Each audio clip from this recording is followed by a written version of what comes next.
سورہ رحمان. سورہ رحمان کا تعارف. مقام نزول. سورہ رحمان مکہ مکرمہ میں نازل ہوئی ہے. آیات، کلمات اور حروف کی تعداد. اس سورت میں 3 رکوع، 78 آیتیں، 351 کلمے اور 1636 حروف ہیں. رحمان نام رکھنے کی وجہ. اس سورت کا نام سورہ رحمان اس لیے رکھا گیا کہ اس کی ابتدا اللہ تعالیٰ کے اسماء حسنہ میں سے ایک اسم الرحمن سے کی گئی ہے. سورہ رحمان کے فضائل.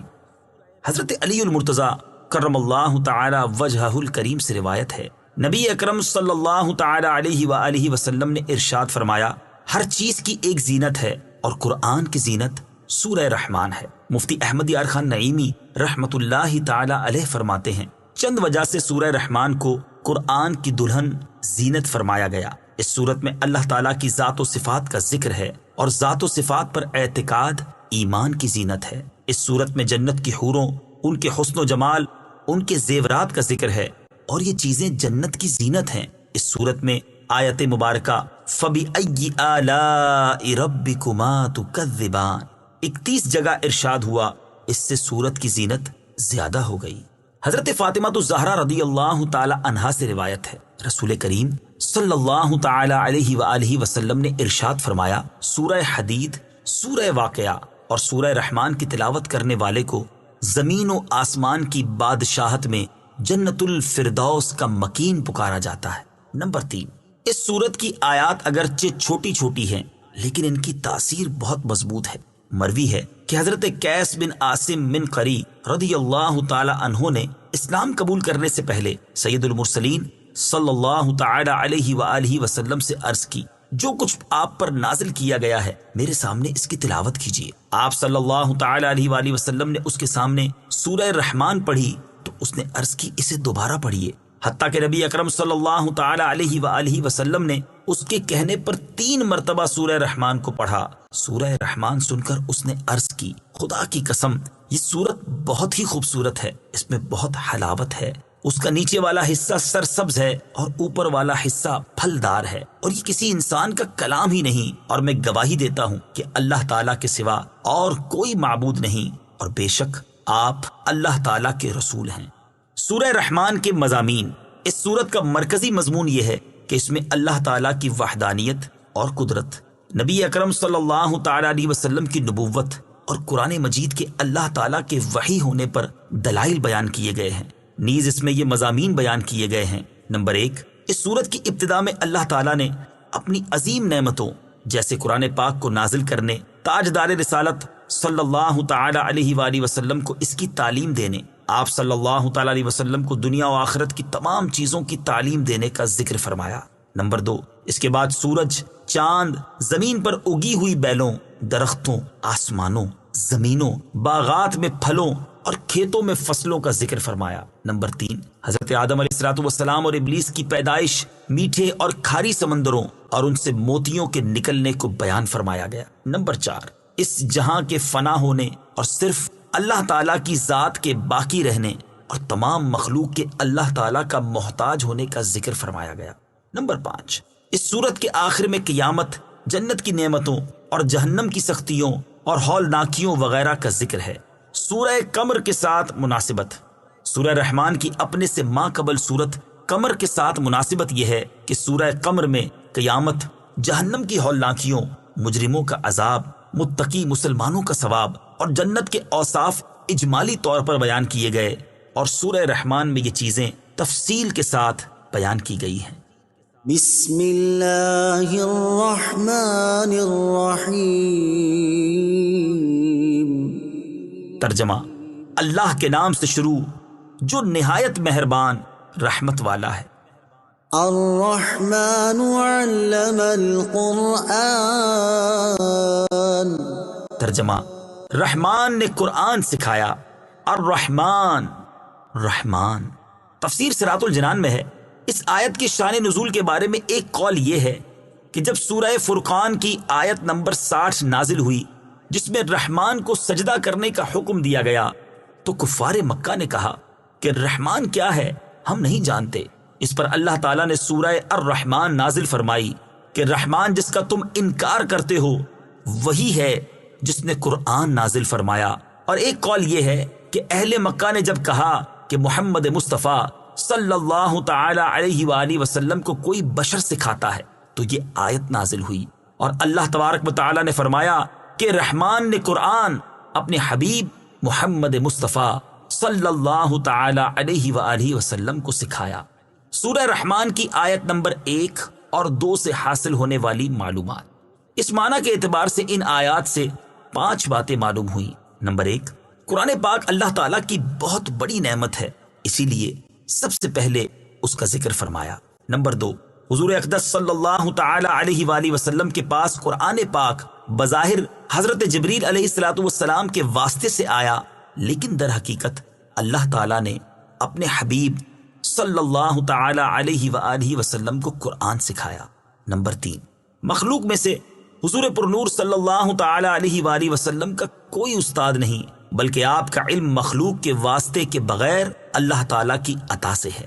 نمبر 4، حضور اقدس صلی اللہ تعالی علیہ وآلہ وسلم کو قرآن پاک کے متشابہات کا علم بھی دیا گیا ہے، کیونکہ جب اللہ تعالیٰ نے سارا قرآن اپنے حبیب کو سکھا دیا تو اس میں متشابہات کا علم بھی آ گیا کہ یہ بھی قرآن پاک کا حصہ ہی ہیں۔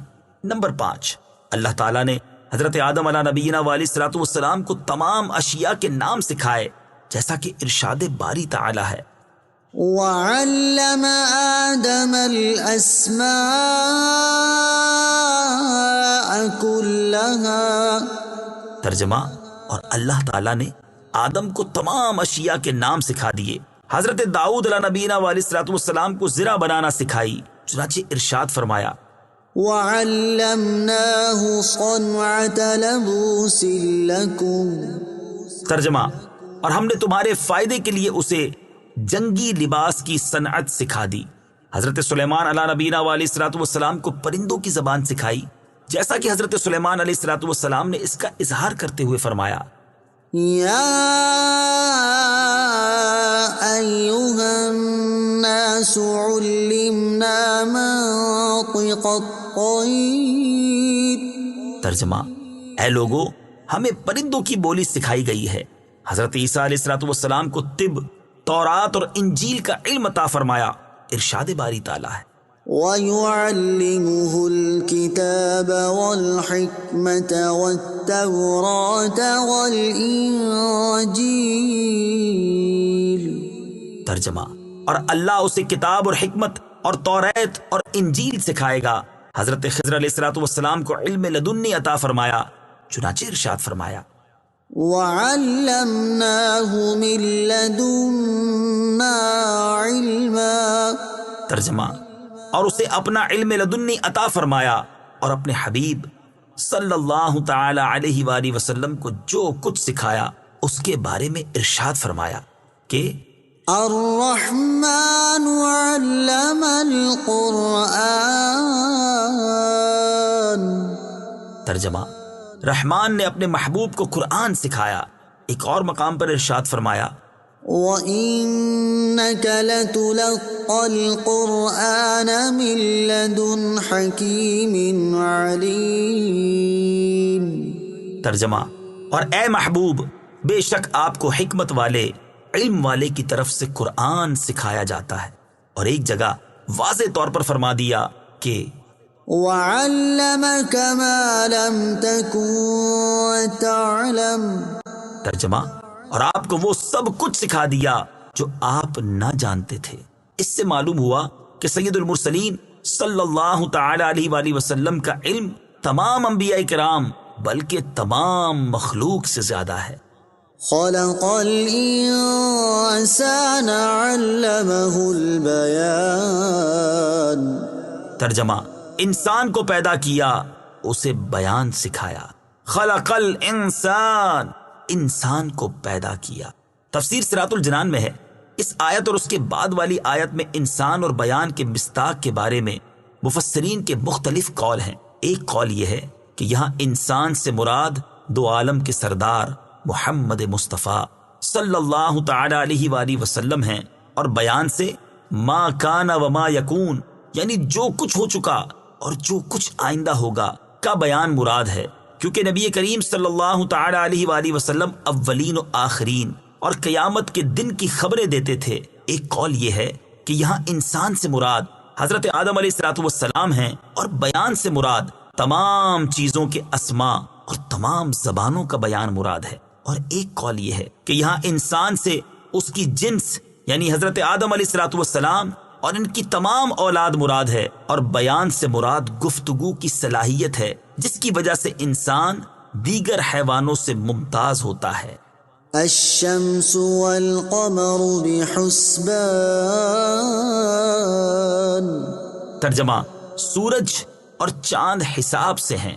الشمس والقمر بحسبان، سورج اور چاند حساب سے ہیں۔ تفسیر صراط الجنان میں ہے، اس آیت میں اللہ تعالیٰ نے آسمانی نعمتوں میں دو ایسی نعمتیں بیان فرمائیں جو ظاہری طور پر نظر آتی ہیں، اور وہ نعمتیں سورج اور چاند ہیں۔ ان نعمتوں کی اہمیت کا اندازہ اس بات سے لگایا جا سکتا ہے کہ اگر سورج نہ ہوتا تو اندھیرا کبھی ختم ہی نہ ہوتا، اور اگر چاند نہ ہوتا تو بہت ساری ظاہری نعمتیں ختم ہو کر رہ جاتی۔ اور ان کا سب سے بڑا فائدہ یہ ہے کہ سورج اور چاند معین اندازے کے ساتھ اپنے اپنے بروج اور منازل میں حرکت کرتے ہیں، کیونکہ اگر سورج حرکت کرنے کی بجائے ایک ہی جگہ کھڑا رہے تو اس سے کوئی بھی فائدہ نہیں اٹھا سکتا، اور اگر اس کی گردش لوگوں کو معلوم نہ ہو تو وہ معاملات ٹھیک طرح سے سر انجام نہیں دے سکتے۔ اور ان کا ایک فائدہ یہ ہے کہ اوقات کے حساب، سالوں اور مہینوں کا شمار انہی کی رفتار سے ہوتا ہے۔ والنجم والشجر يسجدان۔ ترجمہ: اور سبزے اور درخت سجدہ کرتے ہیں۔ والنجم والشجر يسجدان، اور سبزے اور درخت سجدہ کرتے ہیں۔ تفسیر صراط الجنان میں ہے، یہاں نجم سے مراد زمین سے پیدا ہونے والی وہ نباتات ہیں جو تنا نہیں رکھتی، جیسے سبزہ اور انگور کی بیل وغیرہ، اور شجر سے مراد وہ نباتات ہیں جو تنا رکھتی ہیں، جیسے گندم، جو اور درخت وغیرہ۔ اور ان کے سجدہ کرنے سے مراد یہ ہے کہ ان کے سائے سجدہ کرتے ہیں۔ اس کی تائید اس آیت سے بھی ہوتی ہے۔ أَوَلَمْ يَرَوْا إِلَى مَا خَلَقَ اللَّهُ مِن شَيْءٍ يَتَفَيَّأُ ظِلَالُهُ عَنِ الْيَمِينِ وَالشَّمَائِلِ سُجَّدًا لِلَّهِ وَهُمْ دَاخِرُونَ۔ ترجمہ: اور کیا انہوں نے اس طرف نہ دیکھا کہ اللہ نے جو چیز بھی پیدا فرمائی ہے اس کے سائے اللہ کو سجدہ کرتے ہوئے دائیں اور بائیں جھکتے ہیں، اور وہ سائے عاجزی کر رہے ہیں۔ اور بعض مفسرین نے فرمایا کہ سجدہ کرنے سے مراد یہ ہے کہ وہ اللہ تعالیٰ کے حکم کے فرما بردار ہیں۔ سبزے اور درختوں کی اہمیت۔ یاد رہے کہ سبزے اور درخت زمین پر اللہ تعالیٰ کی بہت بڑی نعمتیں ہیں، اور ان نعمتوں کی اہمیت کا کچھ اندازہ یوں لگا سکتے ہیں کہ اگر یہ نہ ہو تو انسان رزق کے وافر حصے سے محروم ہو جائے گا، اور جانوروں کا گوشت کھانے کو ترس جائے گا، کیونکہ جانوروں کی نشو و نما انہی سے ہوتی ہے۔ اور جب یہ سبزے نہ ہوں گے تو جانور کیسے پلے بڑھیں گے، اور جب جانور پلے بڑھیں گے نہیں تو انسان ان کا گوشت کہاں سے حاصل کریں گے۔ والسماء رفعها ووضع الميزان ألا تطغوا في الميزان۔ ترجمہ: اور آسمان کو اللہ نے بلند کیا اور ترازو رکھی کہ ترازو میں نا انصافی نہ کرو۔ والسماء رفعها، اور آسمان کو اللہ نے بلند کیا۔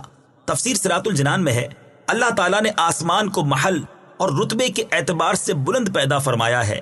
محل کے اعتبار سے بلندی تو ظاہر ہے کہ آسمان زمین سے اونچا ہے، جبکہ رتبے کے اعتبار سے آسمان کی بلندی یہ ہے کہ وہ فرشتوں کا مسکن ہے، اور یہی سے اللہ تعالیٰ کے احکام صادر ہوتے ہیں۔ وَوَضَعَ الْمِيزَانَ، اور ترازو رکھی۔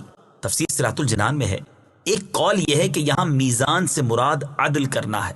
اس صورت میں آیت کا معنی یہ ہے کہ اللہ تعالیٰ نے مخلوق کے درمیان تمام معاملات میں عدل کرنے کا حکم دیا ہے۔ اور ایک قول یہ ہے کہ میزان سے مراد وہ تمام آلات ہیں جن سے اشیاء کا وزن کیا جائے اور ان کی مقداریں معلوم ہو سکیں، جیسے ترازو، اشیاء ناپنے کے آلات اور پیمانے وغیرہ۔ اس صورت میں آیت کے اس حصے اور اس کے بعد والی آیت کا معنی یہ ہے کہ اللہ تعالیٰ نے زمین پر اشیاء ناپنے اور تولنے کے آلات پیدا فرمائے اور اپنے بندوں پر لین دین کے معاملات میں عدل قائم رکھنے اور برابری کرنے کے احکام نافذ فرمائے، تاکہ وہ ناپ تول میں نا انصافی نہ کریں اور کسی کی حق تلفی نہ ہو۔ ناپنے تولنے کے آلات کی اہمیت۔ اللہ تعالیٰ کی جس نعمت کا بیان اس آیت میں ہوا، اس کی اہمیت کا اندازہ اس بات سے بآسانی لگایا جا سکتا ہے کہ لوگ اپنے ساتھ غبن اور دھوکہ دہی پسند نہیں کرتے، اور نہ ہی کوئی اس بات پر راضی ہوتا ہے کہ دوسرا شخص کسی چیز میں اس پر غالب آ جائے، چاہے وہ چیز معمولی سی ہی کیوں نہ ہو۔ لہٰذا اگر ناپ تول کے معاملات میں عدل و انصاف اور برابری نہ ہو تو معاشرے میں جو جھگڑے اور فسادات برپا ہوں گے اور آپس میں جو بغض و عناد پیدا ہوگا وہ کسی عقل مند سے ڈھکا چھپا نہیں۔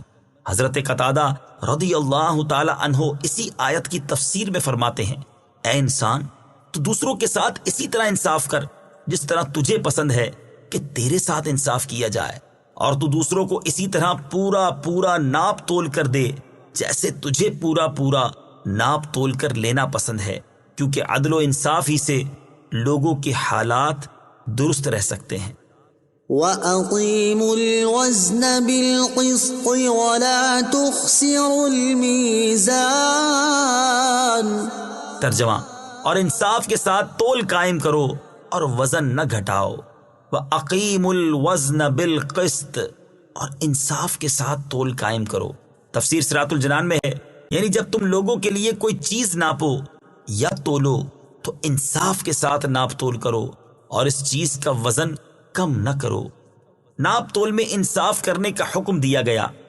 ناپ تول میں انصاف کرنے کا حکم دیتے ہوئے ایک اور مقام پر اللہ تعالیٰ ارشاد فرماتا ہے، وَأَوْفُوا الْكَيْلَ إِذَا كِلْتُمْ وَزِنُوا بِالْقِسْطَاسِ الْمُسْتَقِيمِ ذَلِكَ خَيْرٌ وَأَحْسَنُ تَأْوِيلًا۔ ترجمہ، اور جب ماپ کرو تو پورا ماپ کرو اور بالکل صحیح ترازو سے وزن کرو، یہ بہتر ہے اور انجام کے اعتبار سے اچھا ہے۔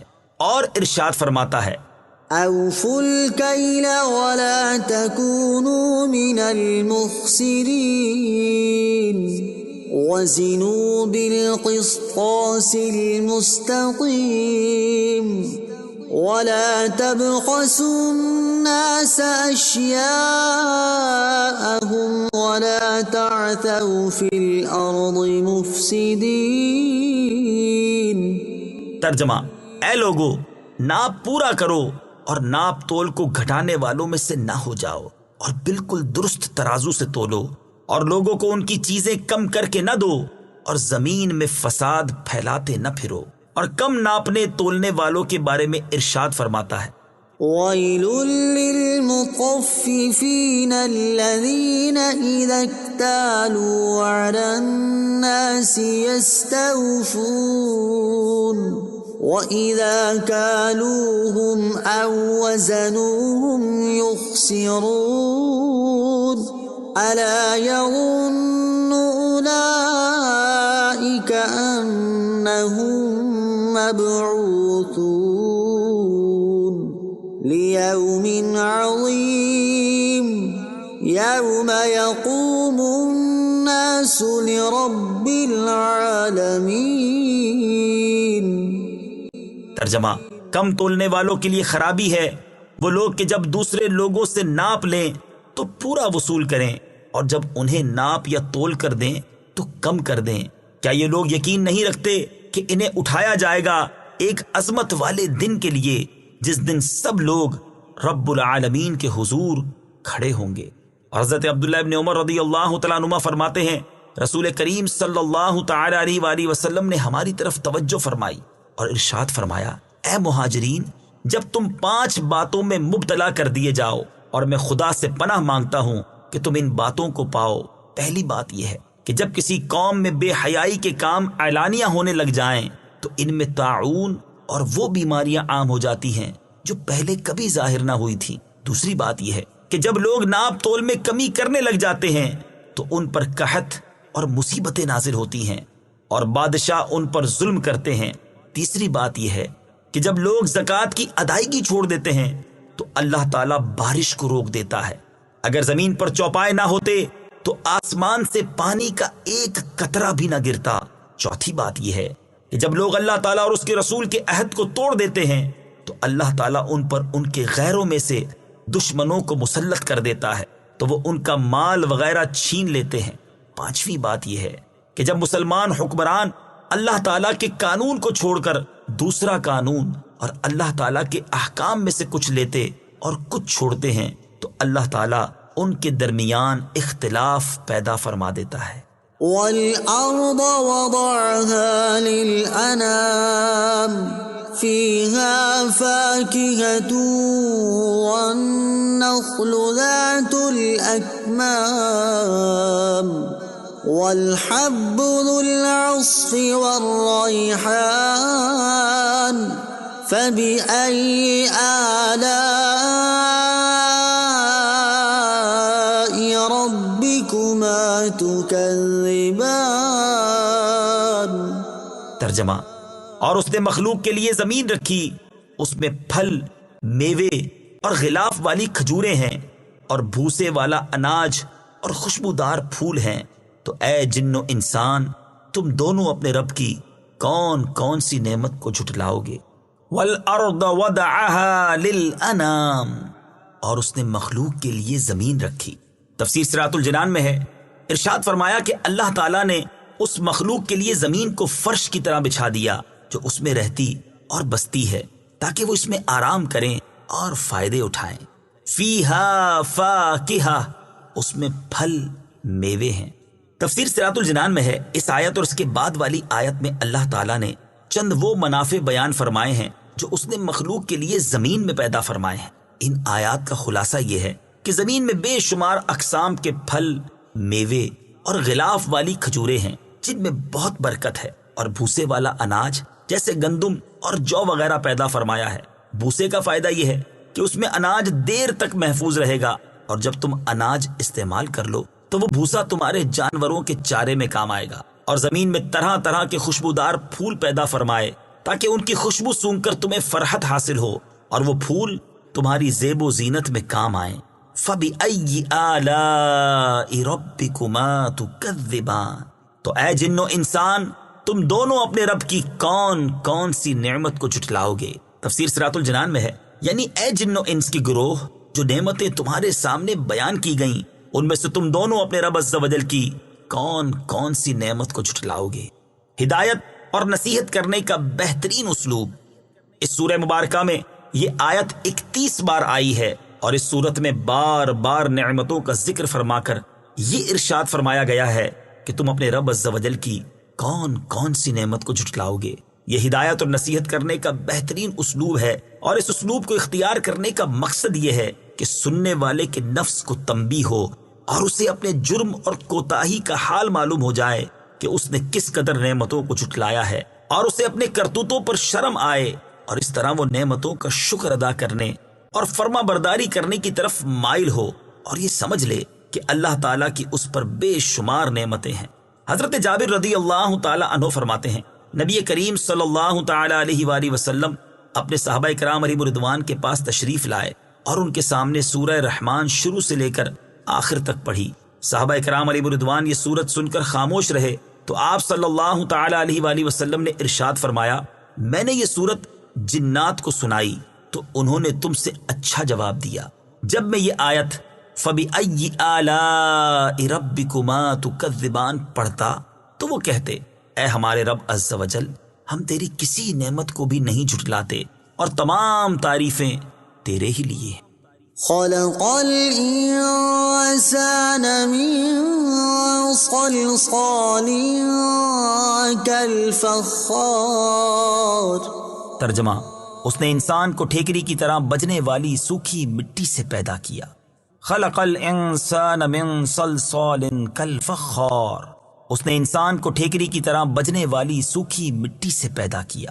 تفسیر صراط الجنان میں ہے، یہاں انسان سے مراد حضرت آدم علیہ نبینا علیہ الصلوۃ والسلام ہیں، اور اس آیت میں اللہ تعالیٰ نے آپ علیہ الصلوۃ والسلام کی پیدائش کی کیفیت کا ایک انداز بیان فرمایا ہے۔ قرآن پاک میں دیگر مقامات پر آپ علیہ الصلوۃ والسلام کی پیدائش کی کیفیت کے اور انداز بھی بیان فرمائے گئے ہیں۔ چنانچہ ایک مقام پر ارشاد فرمایا، هو الذي خلقكم من تراب، ترجمہ وہی ہے جس نے تمہیں مٹی سے بنایا۔ ایک مقام پر ارشاد فرمایا، وَلَقَدْ خَلَقْنَا الْإِنسَانَ مِن سُلَالَةٍ مِّن طِينٍ۔ ترجمہ اور بے شک ہم نے انسان کو چنی ہوئی مٹی سے بنایا۔ ایک اور مقام پر ارشاد فرمایا، إِنَّا خَلَقْنَاهُم مِّن طِينٍ لَازِبٍ۔ ترجمہ بے شک ہم نے انہیں چپکنے والی مٹی سے بنایا۔ ایک مقام پر ارشاد فرمایا، وَلَقَدْ خَلَقْنَا الْإِنسَانَ مِن صَلْصَالٍ مِّنْ حَمَإٍ مَّسْنُونٍ۔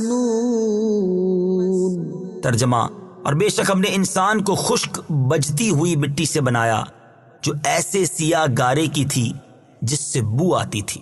ان سب آیات کا معنی ایک ہی ہے، اور اس کی تفصیل یہ ہے کہ حضرت آدم علیہ نبینا علیہ الصلوۃ والسلام کی پیدائش سے پہلے ہر قسم کی مٹی جمع فرمائی گئی، پھر اسے پانی سے گوندا گیا تو وہ مٹی ایسا سیاہ گارا بن گئی جس سے بو آتی تھی۔ اس سے اللہ تعالیٰ نے حضرت آدم علیہ نبینا علیہ الصلوۃ والسلام کا جسم مبارک بنایا، اور جب وہ مٹی خشک ہو گئی تو ہوا گزرنے کی وجہ سے ٹھیکری کی طرح بجنے لگی۔ وَخَلَقَ الْجَانَّ مِن مَّارِجٍ مِّن نَّارٍ فَبِأَيِّ آلَاءِ رَبِّكُمَا تُكَذِّبَانِ۔ ترجمہ اور اس نے جن کو بغیر دھوئیں والی آگ کے خالص شعلے سے پیدا کیا، تو اے جن و انسان تم دونوں اپنے رب کی کون کون سی نعمت کو جھٹلاؤ گے۔ وَخَلَقَ الْجَانَّ مِن مَّارِجٍ مِّن نَّارٍ، اور اس نے جن کو بغیر دھوئیں والی آگ کے خالص شعلے سے پیدا کیا۔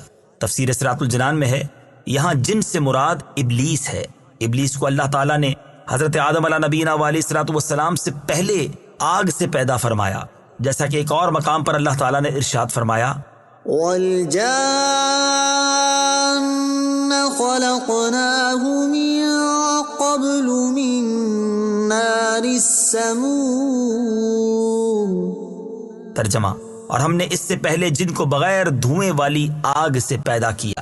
حضرت عائشہ صدیقہ رضی اللہ تعالی عنہا سے روایت ہے، نبی اکرم صلی اللہ تعالی علیہ وآلہ وسلم نے ارشاد فرمایا، فرشتوں کو نور سے پیدا کیا گیا، ابلیس کو خالص آگ سے پیدا کیا گیا، اور حضرت آدم علیہ الصلوۃ والسلام کو اس طرح پیدا کیا گیا جس طرح تمہارے سامنے اللہ تعالیٰ نے قرآن میں بیان کیا۔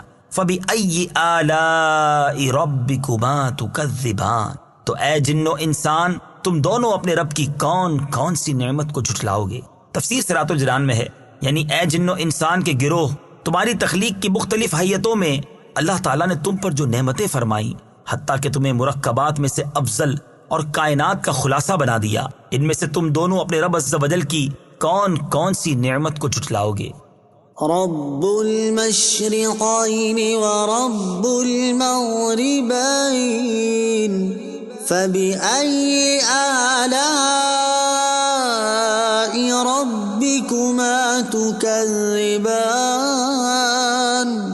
ترجمہ وہ دونوں مشرقوں کا رب ہے اور دونوں مغربوں کا رب ہے، تو تم دونوں اپنے رب کی کون کون سی نعمت کو جھٹلاؤ گے۔ رب المشرقین، وہ دونوں مشرقوں کا رب ہے۔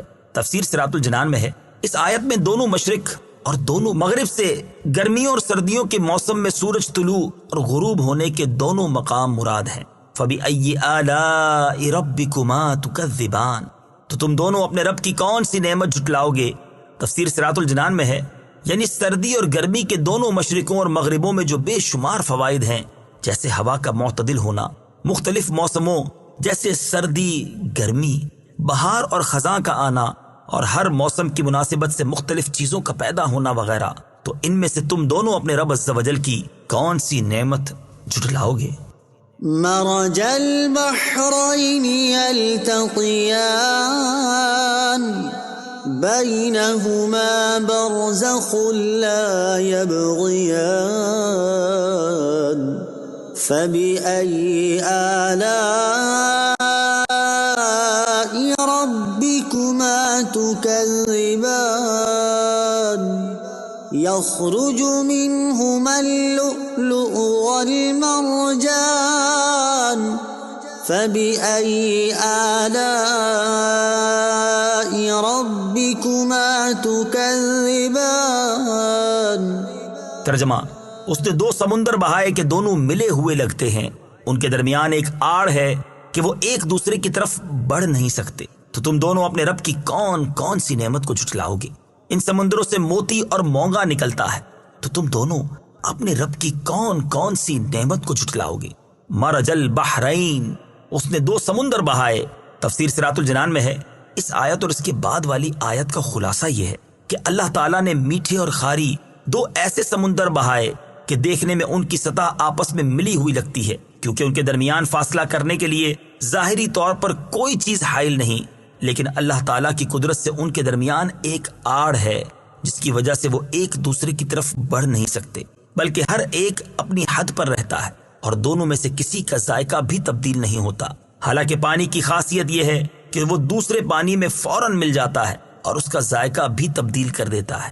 میٹھے اور خاری سمندروں کا ذکر، ان سمندروں کا ذکر کرتے ہوئے ایک اور مقام پر اللہ تعالیٰ نے ارشاد فرمایا: وَهُوَ الَّذِي مَرَجَ الْبَحْرَيْنِ هَذَا عَذْبٌ فُرَاتٌ وَهَذَا مِلْحٌ أُجَاجٌ وَجَعَلَ بَيْنَهُمَا بَرْزَخًا وَحِجْرًا مَحْجُورًا۔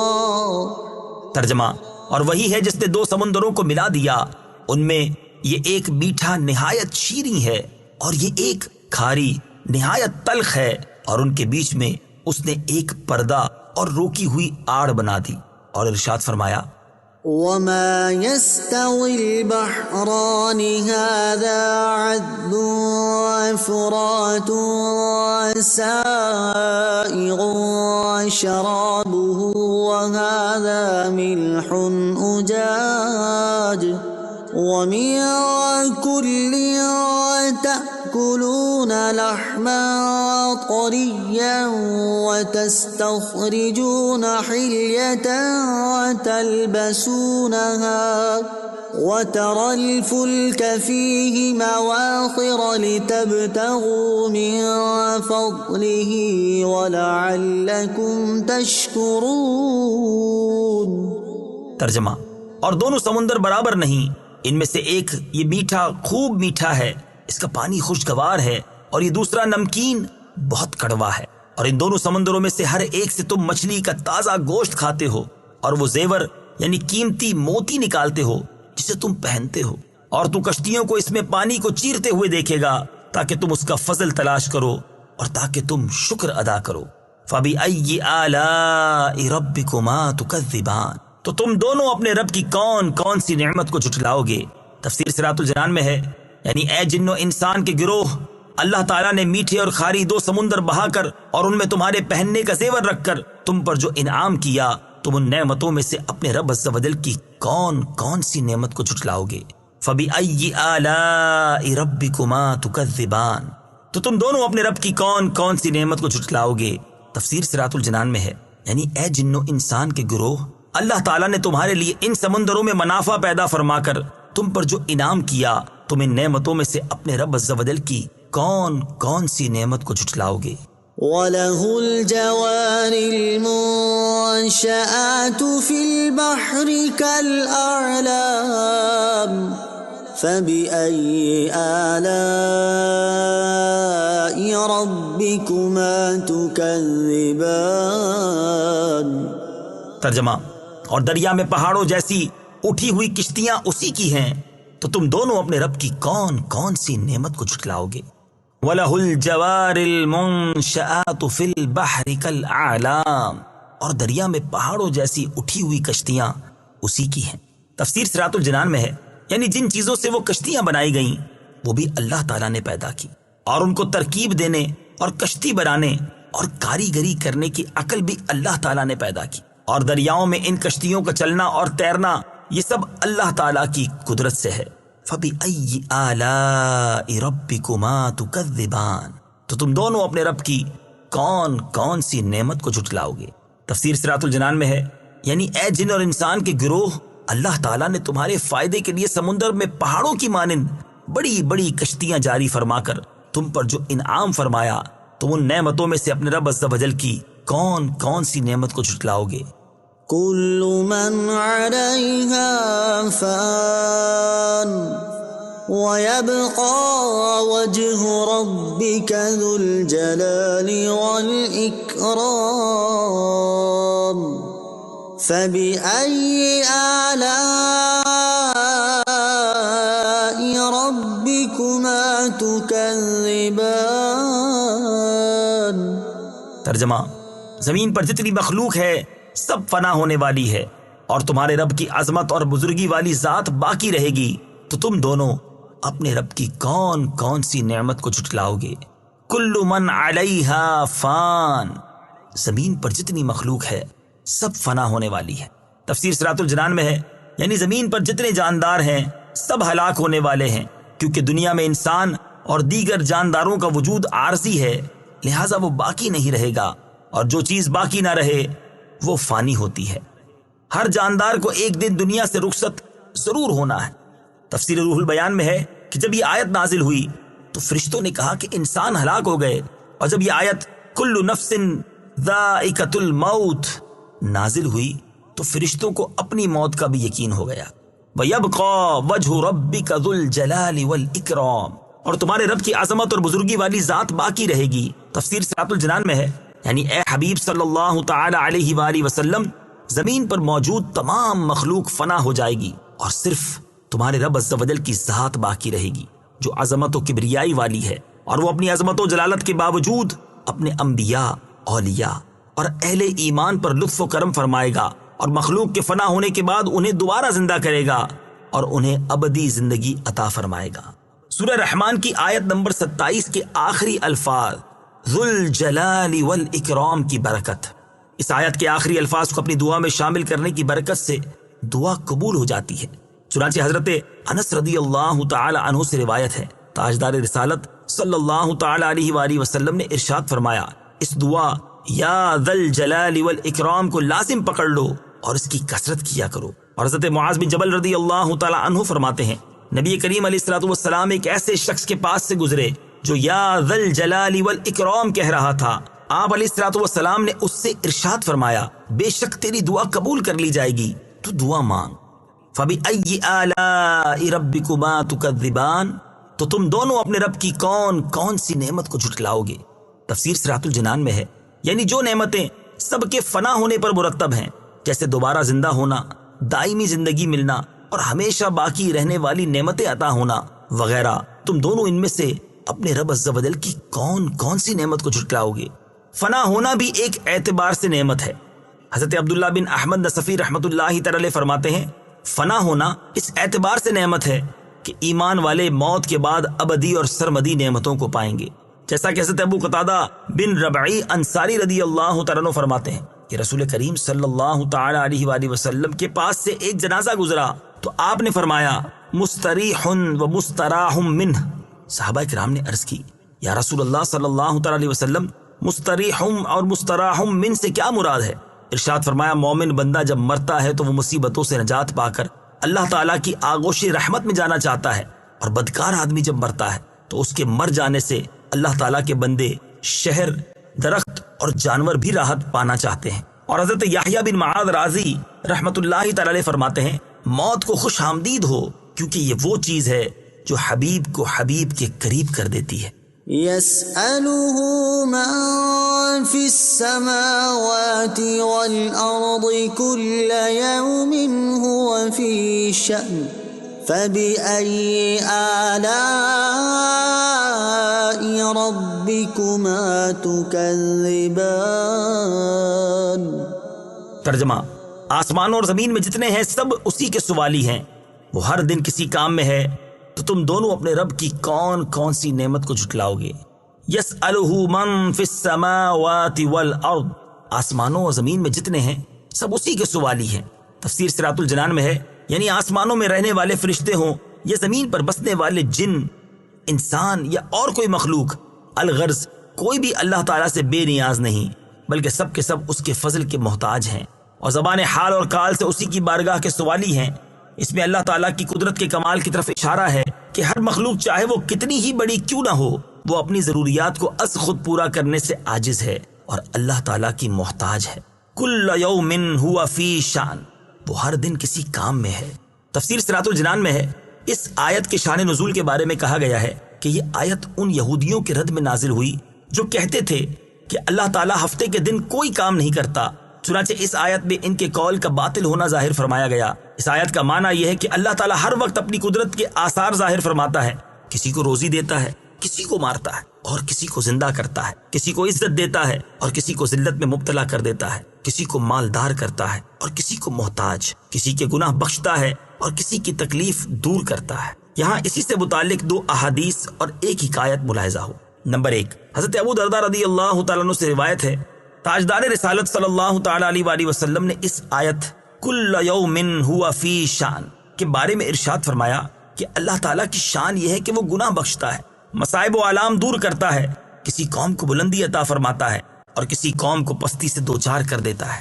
نمبر 2، حضرت عبید بن عمیر رضی اللہ تعالیٰ عنہ سے اس آیت کل یوم ہوا فی شان کے بارے میں مروی ہے، اللہ تعالیٰ کی شان یہ ہے کہ وہ پریشان حال کی پریشانی دور کرتا ہے، دعا کرنے والے کی دعا قبول فرماتا ہے، مریض کو شفا دیتا ہے اور مانگنے والے کو عطا کرتا ہے۔ منقول ہے کہ ایک بادشاہ نے اپنے وزیر سے اس آیت کے معنی دریافت کیے تو اس نے ایک دن کی مہلت چاہی اور انتہائی پریشان و غمزدہ ہو کر اپنے مکان پر چلا آیا۔ اس کے ایک حبشی غلام نے وزیر کو پریشان دیکھ کر کہا، اے میرے آقا، آپ کو کیا مصیبت پیش آئی ہے؟ بیان تو کیجیے۔ جب وزیر نے ساری بات اس کے سامنے بیان کر دی تو غلام نے کہا، میں اس کے معنی بادشاہ کو سمجھا دوں گا۔ وزیر نے اس حبشی غلام کو بادشاہ کے سامنے پیش کیا تو غلام نے کہا، اے بادشاہ، اللہ تعالیٰ کی شان یہ ہے کہ وہ رات کو دن میں داخل کرتا ہے اور دن کو رات میں، مردے سے زندہ نکالتا ہے اور زندے سے مردہ، بیمار کو تندرستی دیتا ہے اور تندرست کو بیمار کرتا ہے، مصیبت زدہ کو رہائی دیتا ہے اور بے غموں کو مصیبت میں مبتلا کرتا ہے، عزت والوں کو ذلیل کرتا ہے اور ذلیلوں کو عزت دیتا ہے، مالداروں کو محتاج کرتا ہے اور محتاجوں کو مالدار بناتا ہے۔ بادشاہ کو غلام کا جواب بہت پسند آیا اور اس نے وزیر کو حکم دیا کہ اس غلام کو وزارت کی خلعت پہنا دے۔ غلام نے وزیر سے کہا، اے آقا، یہ بھی اللہ تعالیٰ کی ایک شان ہے۔ نوٹ: اس مقام پر ایک بات ذہن نشین رکھیں کہ اللہ تعالیٰ کے لیے مصروف اور مشغول کا لفظ استعمال نہیں کر سکتے کیونکہ اللہ تعالیٰ ان اوصاف سے پاک ہے۔ فَبِأَيِّ آلَاءِ رَبِّكُمَا تُكَذِّبَانِ، تو تم دونوں اپنے رب کی کون کون سی نعمت کو جھٹلاؤ گے؟ تفسیر صراط الجنان میں ہے، یعنی اے جن و انسان کے گروہ، اللہ تعالیٰ کے جو احسانات بیان ہوئے ان کا مشاہدہ کرنے کے باوجود تم دونوں اپنے رب عز و جل کی کون کون سی نعمت کو جھٹلاؤ گے؟ سنفرغ لكم أيها الثقلان فبأي آلاء ربكما تكذبان۔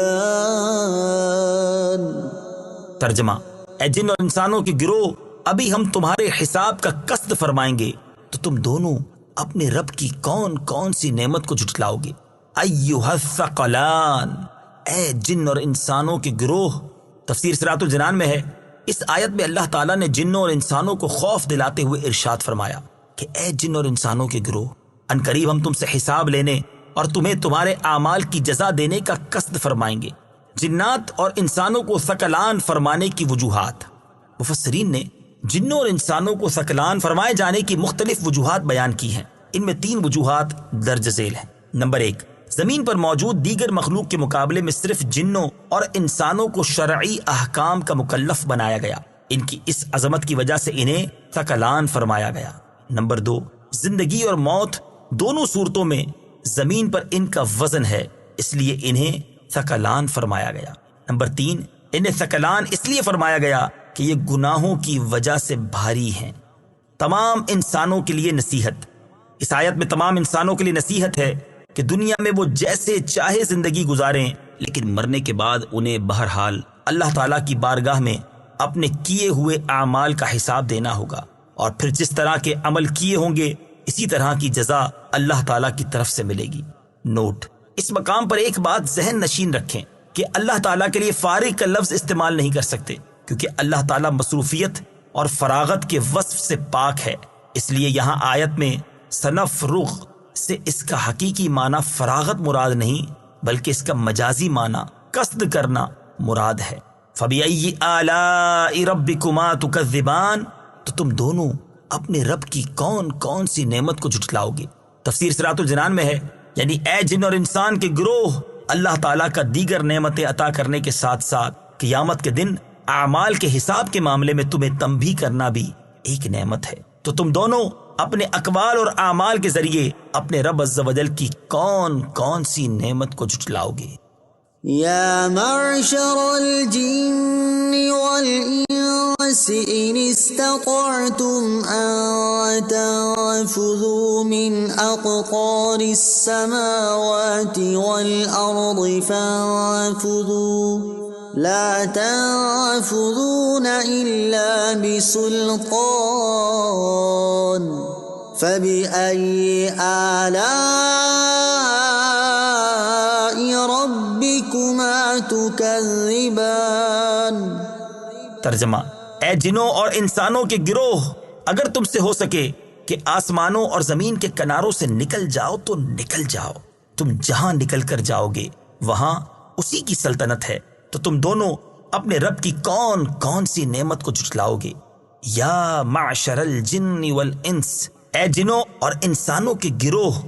تفسیر صراط الجنان میں ہے، اس آیت میں اللہ تعالیٰ نے جنوں اور انسانوں سے خطاب کرتے ہوئے فرمایا کہ اگر تم میری قضا سے بھاگ سکتے ہو، میری سلطنت اور میرے آسمانوں اور زمین کے کناروں سے نکل سکتے ہو تو ان سے نکل جاؤ اور اپنی جانوں کو میرے عذاب سے بچا لو، لیکن تم اس بات پر قادر ہو ہی نہیں سکتے، کیونکہ تم جہاں بھی جاؤ گے وہیں میری سلطنت ہے۔ یہ حکم جنوں اور انسانوں کا عجز ظاہر کرنے کے لیے دیا گیا ہے۔ فَبِأَيِّ آلَاءِ رَبِّكُمَا تُكَذِّبَانِ، تو تم دونوں اپنے رب کی کون کون سی نعمت کو جھٹلاؤ گے؟ تفسیر صراط الجنان میں ہے، یعنی اے جن اور انسان کے گروہ، اللہ تعالیٰ نے سزا دینے پر قادر ہونے کے باوجود تمہیں تنبیہ کر کے، اپنے عذاب سے ڈرا کر، تم پر آسانی فرما کر اور تمہیں معافی سے نواز کر تم پر جو انعامات فرمائے، تم دونوں ان میں سے اپنے رب عز و جل کی کون کون سی نعمت کو جھٹلاؤ گے؟ يرسل عليكما شواظ من نار ونحاس فلا تنتصران فبأي آلاء ربكما تكذبان۔ ترجمہ: تم پر بغیر دھوئیں والی آگ کا شعلہ اور بغیر شعلے والا کالا دھواں بھیجا جائے گا تو تم ایک دوسرے کی مدد نہ کر سکو گے، تو تم دونوں اپنے رب کی کون کون سی نعمت کو جھٹلاؤ گے؟ یرسل علیکما شواظ من نار ونحاس، تم پر بغیر دھوئیں والی آگ کا شعلہ اور بغیر شعلے والا کالا دھواں بھیجا جائے گا۔ تفسیر صراط الجنان میں ہے، ارشاد فرمایا کہ اے کافر جن اور انسان، قیامت کے دن جب تم قبروں سے نکلو گے تو تم پر بغیر دھوئیں والی آگ کا شعلہ اور بغیر شعلے والا کالا دھواں بھیجا جائے گا، تو اس وقت تم اس عذاب سے نہ بچ سکو گے اور نہ آپس میں ایک دوسرے کی مدد کر سکو گے، بلکہ یہ آگ کا شعلہ اور دھواں تمہیں محشر کی طرف لے جائیں گے۔ صدر الافاضل مفتی نعیم الدین مراد آبادی علیہ رحمت اللہ الہادی لکھتے ہیں، حضرت مترجم قدس سرہ یعنی اعلی حضرت امام احمد رضا خان علیہ رحمت الرحمان نے فرمایا، لپٹ یعنی شعلے میں دھواں ہو تو اس کے سب اجزاء جلانے والے نہ ہوں گے، کہ اس میں زمین کے وہ اجزاء شامل ہیں جن سے دھواں بنتا ہے، اور دھوئیں میں لپٹ ہو تو وہ پورا سیاہ اور اندھیرا نہ ہوگا کہ لپٹ کی رنگت شامل ہے۔ اس پر بے دھوئیں کی لپٹ بھیجی جائے گی جس کے سب اجزاء جلانے والے ہوں گے، اور بے لپٹ کا دھواں بھیجا جائے گا جو سخت کالا اندھیرا ہوگا، اور ہم اس عذاب سے اسی کے وجہ کریم کی پناہ چاہتے ہیں۔ یاد رہے کہ پہلے سے اس کی خبر دے دینا یہ بھی اللہ تعالیٰ کا لطف و کرم ہے، تاکہ اس کی نافرمانی سے باز رہ کر اپنے آپ کو اس بلا سے بچایا جا سکے۔ فَبِأَيِّ آلَاءِ رَبِّكُمَا تُكَذِّبَانِ، تو تم دونوں اپنے رب کی کون کون سی نعمت کو جھٹلاؤ گے؟ تفسیر صراط الجنان میں ہے، یعنی اے جن اور انسان کے گروہ، کافر اور گناہگار کا انجام پہلے سے بیان کر دینا اللہ تعالیٰ کا لطف و کرم اور نعمت ہے، تو تم دونوں اپنے رب عز و جل کی کون کون سی نعمت کو جھٹلاؤ گے؟ فَإِذَا انشَقَّتِ السَّمَاءُ فَكَانَتْ وَرْدَةً كَالدِّهَانِ فَبِأَيِّ آلَاءِ رَبِّكُمَا تُكَذِّبَانِ۔ ترجمہ، پھر جب آسمان پھٹ جائے گا تو گلاب کے پھول جیسا سرخ ہو جائے گا، جیسے سرخ چمڑا، تو تم دونوں اپنے رب کی کون کون سی نعمت کو جھٹلاؤ گے؟ فَإِذَا انشَقَّتِ السَّمَاءُ، پھر جب آسمان پھٹ جائے گا۔ تفسیر صراط الجنان میں ہے، ارشاد فرمایا کہ پھر جب قیامت کے دن آسمان اس طرح پھٹ جائے گا کہ جگہ جگہ سے چیرا ہوا ہوگا، اور اس کا رنگ گلاب کے پھول کی طرح اور ایسا سرخ ہوگا جیسے بکرے کی رنگی ہوئی کھال ہوتی ہے، تو یہ ایسا ہولناک منظر ہوگا جسے بول کر بیان نہیں کیا جا سکتا۔ قیامت کے ہولناک مناظر کے بارے میں پڑھ کر رونا امام جلال الدین سیوطی شافعی رحمۃ اللہ تعالی علیہ اپنی مشہور تفسیر در منصور میں نقل کرتے ہیں۔ ایک مرتبہ نبی کریم صلی اللہ تعالی علیہ وسلم ایک نوجوان کے پاس سے گزرے۔ وہ نوجوان یہ آیت فَإِذَا انشَقَّتِ السَّمَاءُ فَكَانَتْ وَرْدَةً كَالدِّهَانِ پڑھ رہا تھا، آپ وہیں رک گئے اور دیکھا کہ اس نوجوان پر کپ کپی طاری ہو گئی ہے اور آنسوؤں نے اس کا گلا بند کر دیا ہے۔ وہ روتا رہا اور یہی کہتا رہا، اس دن میری خرابی ہوگی جس دن آسمان پھٹ جائے گا۔ سید المرسلین صلی اللہ تعالی علیہ وآلہ وسلم نے اس نوجوان سے فرمایا، اس ذات کی قسم جس کے قبضہ قدرت میں میری جان ہے، تیرے رونے کی وجہ سے فرشتے بھی روئے ہیں۔ اس سے معلوم ہوا کہ قرآن مجید میں جہاں کہیں قیامت کے ہولناک مناظر بیان کیے گئے ہیں، ان کی تلاوت کرتے وقت خوف زدہ ہونا ہمارے بزرگان دین کا طریقہ ہے۔ لہٰذا ہمیں بھی چاہیے کہ ایسے مقامات کی تلاوت کرتے وقت دل میں خوف پیدا کرنے اور آنسو بہانے کی کوشش کرنی، اور اللہ تعالیٰ سے یہ دعا مانگنی چاہیے کہ وہ ہمیں قیامت کی ہولناکیوں اور شدتوں میں امن و سکون نصیب فرمائے، آمین۔ فَبِأَيِّ آلَاءِ رَبِّكُمَا تُكَذِّبَانِ، تو تم دونوں اپنے رب کی کون کون سی نعمت کو جھٹلاؤ گے؟ تفسیر صراط الجنان میں ہے، یعنی جب قیامت کے دن آسمان اللہ تعالیٰ کی ہیبت سے پھٹ جائیں گے اور اللہ تعالیٰ مخلوق کے حساب کا حکم دے گا، تو اس وقت وہی تمہیں قیامت کے دن کی ہولناکیوں سے نجات دے گا۔ تو اے جن و انسان، تم دونوں اس نعمت کا انکار کس طرح کر سکتے ہو؟ فَيَوْمَئِذٍ لَا يُسْأَلُ عَنْ ذَنبِهِ إِنسٌ وَلَا جَانٌّ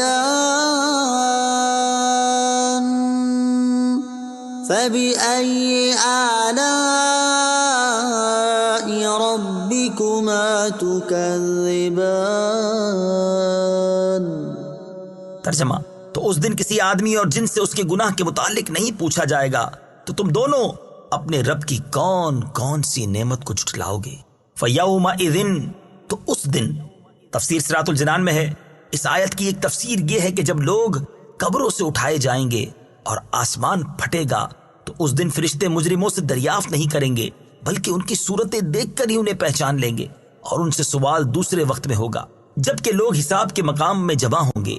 دوسری تفسیر یہ ہے کہ جس دن آسمان پھٹے گا تو اس دن قبروں سے نکلتے ہی فوراً کسی آدمی اور جن سے اس کے گناہ کے بارے میں نہیں پوچھا جائے گا، بلکہ جب وہ حساب کی جگہ میں اکٹھے ہوں گے تو اس وقت ان سے پوچھا جائے گا، فَبِأَيِّ آلَاءِ رَبِّكُمَا تُكَذِّبَانِ، تو تم دونوں اپنے رب کی کون کون سی نعمت کو جھٹلاؤ گے؟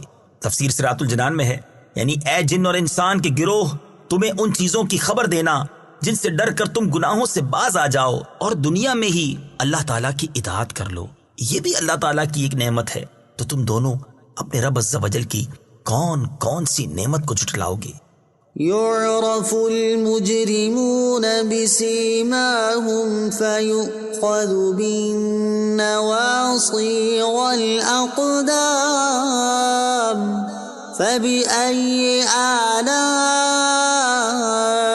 ربكما تكذبان۔ ترجمہ، مجرم اپنے چہروں سے پہچانے جائیں گے تو انہیں پیشانی اور پاؤں سے پکڑا جائے گا۔ تو تم دونوں اپنے رب کی کون کون سی نعمت کو جھٹلاؤ گے؟ یعرف المجرمون بسیماہم، مجرم اپنے چہروں سے پہچانے جائیں گے۔